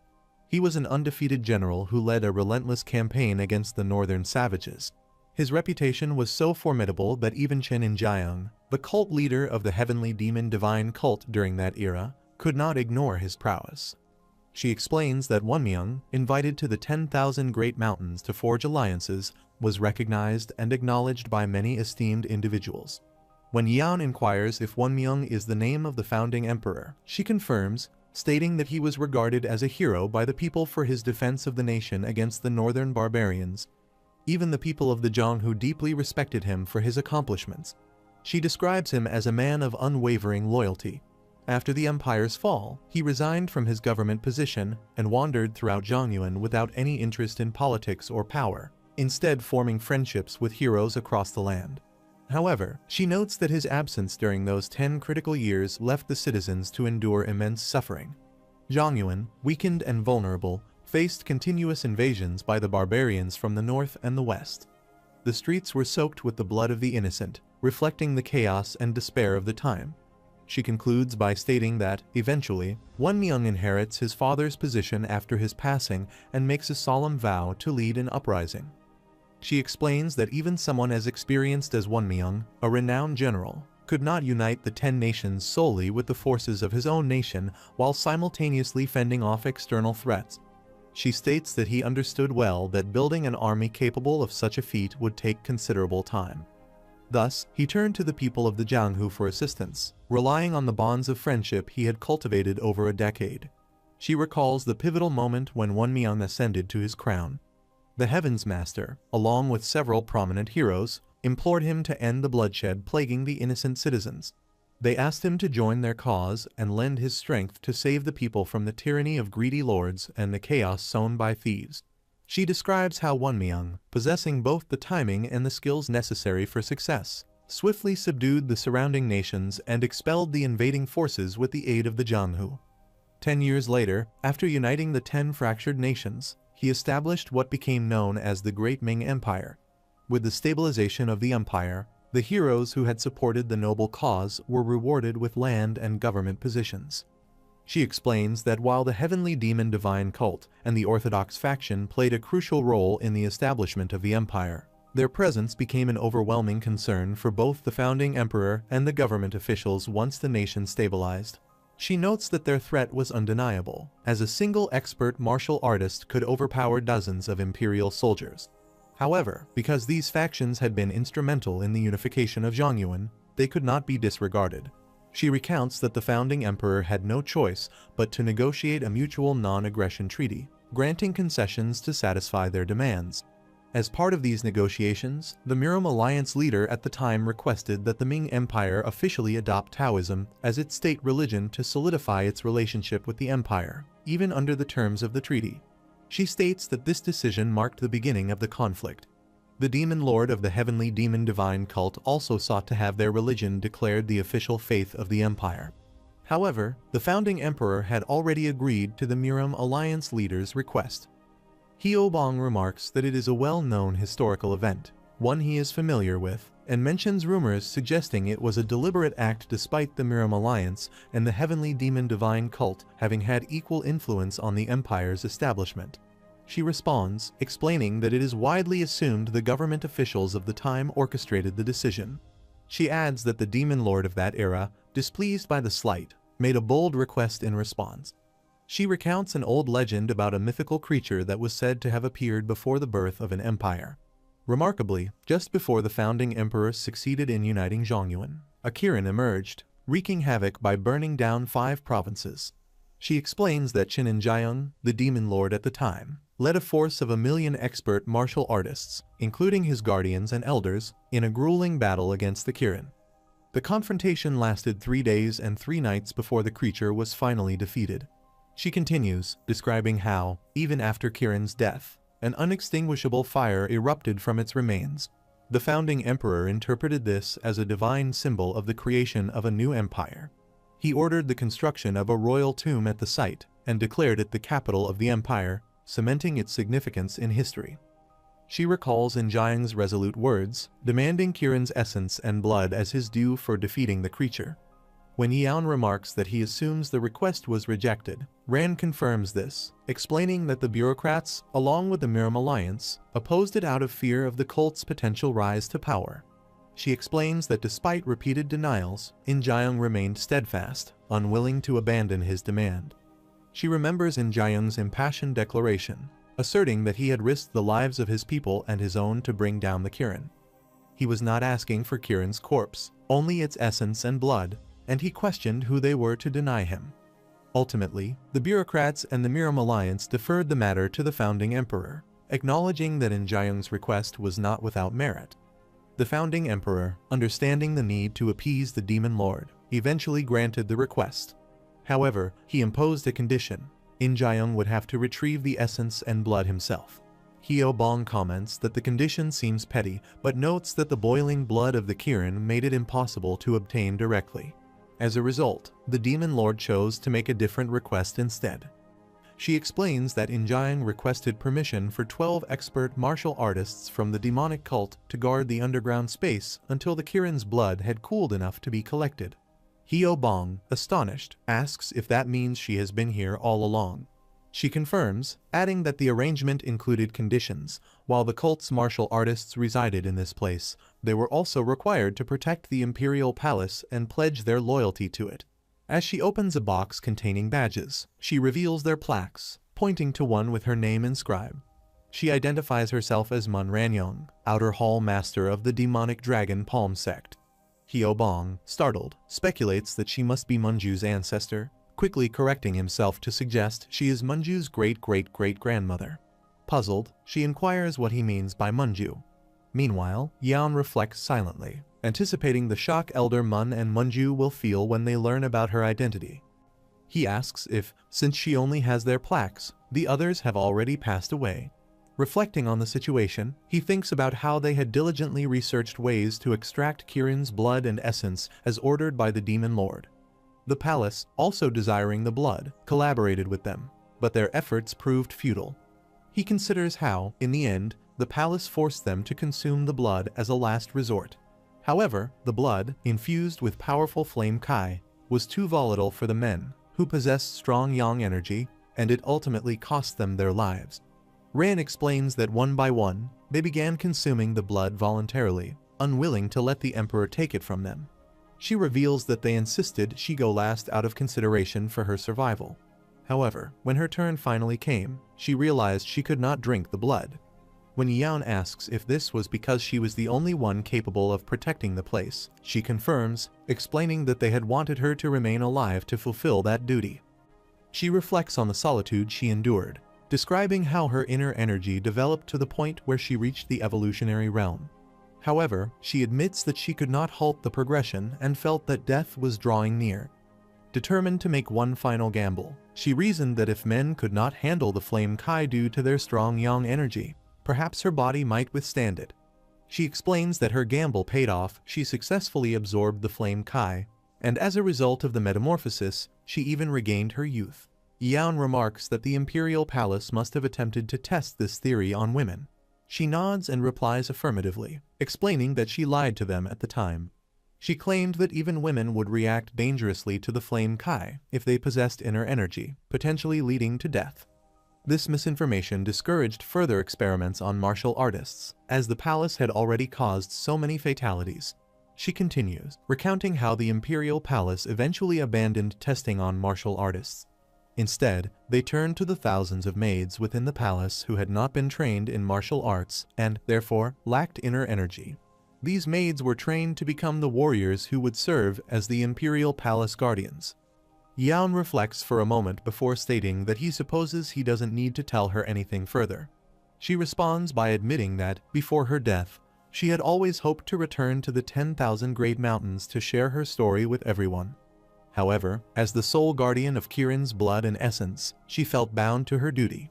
She explained that she also had to ensure that her lie was never discovered by the imperial palace. Now, having met him, the demon lord, she feels at peace, with no regrets even if death were to claim her now. Yeon considers her sacrifice. With such immense power, she could have escaped long ago, yet she remained for the sake of the cult. He unsheathes his sword, and as she notices it, her thoughts race. She wonders if it is the heavenly demon sword. Raising the sword high, Yeon declares his identity with unwavering authority. He announces himself as Yeon, the second heavenly demon and the 24th demon lord of the great heavenly demon divine cult. In a voice that echoes with conviction, he praises her unparalleled loyalty and dedication to the cult, honoring her as a hero who upheld her duty for so many years. His voice crescendos into a triumphant cry as he holds the sword aloft, a symbol of the cult's enduring legacy and her place within it. Yaon proclaims that, as a reward for her unwavering loyalty and sacrifice, he will appoint her as a great elder of the cult. Overcome with emotion, she thinks to herself that she never sought such recognition. Her only wish had been to see the demon lord once before her death. Bowing deeply, she expresses her gratitude, acknowledging his grace and reaffirming her dedication to the demonic way. He reflects on how remarkable it already is that the demon lord has attained the life and death realm. Yet, for someone as powerful as her to join the cult, combined with the demon lord's possession of the unrivaled sword, it is clear that the cult's strength is growing exponentially. He considers how following the demon lord's decisive end to the war with the sects and clans. Meanwhile, she contemplates in silent admiration, thinking that the demon lord possesses a magnetic pull. Yaon states that under normal circumstances, he would take her directly to the cult, but there are still pressing matters that must be resolved. He asks if she could guard the place a while longer until everything is settled. Ran interjects, questioning why he would even ask such a thing. She assures him that he only needs to give her an order, and she will carry it out without fail. Satisfied, Yaon nods and says there is indeed something she can do. Surprised but eager, she asks if he truly means it.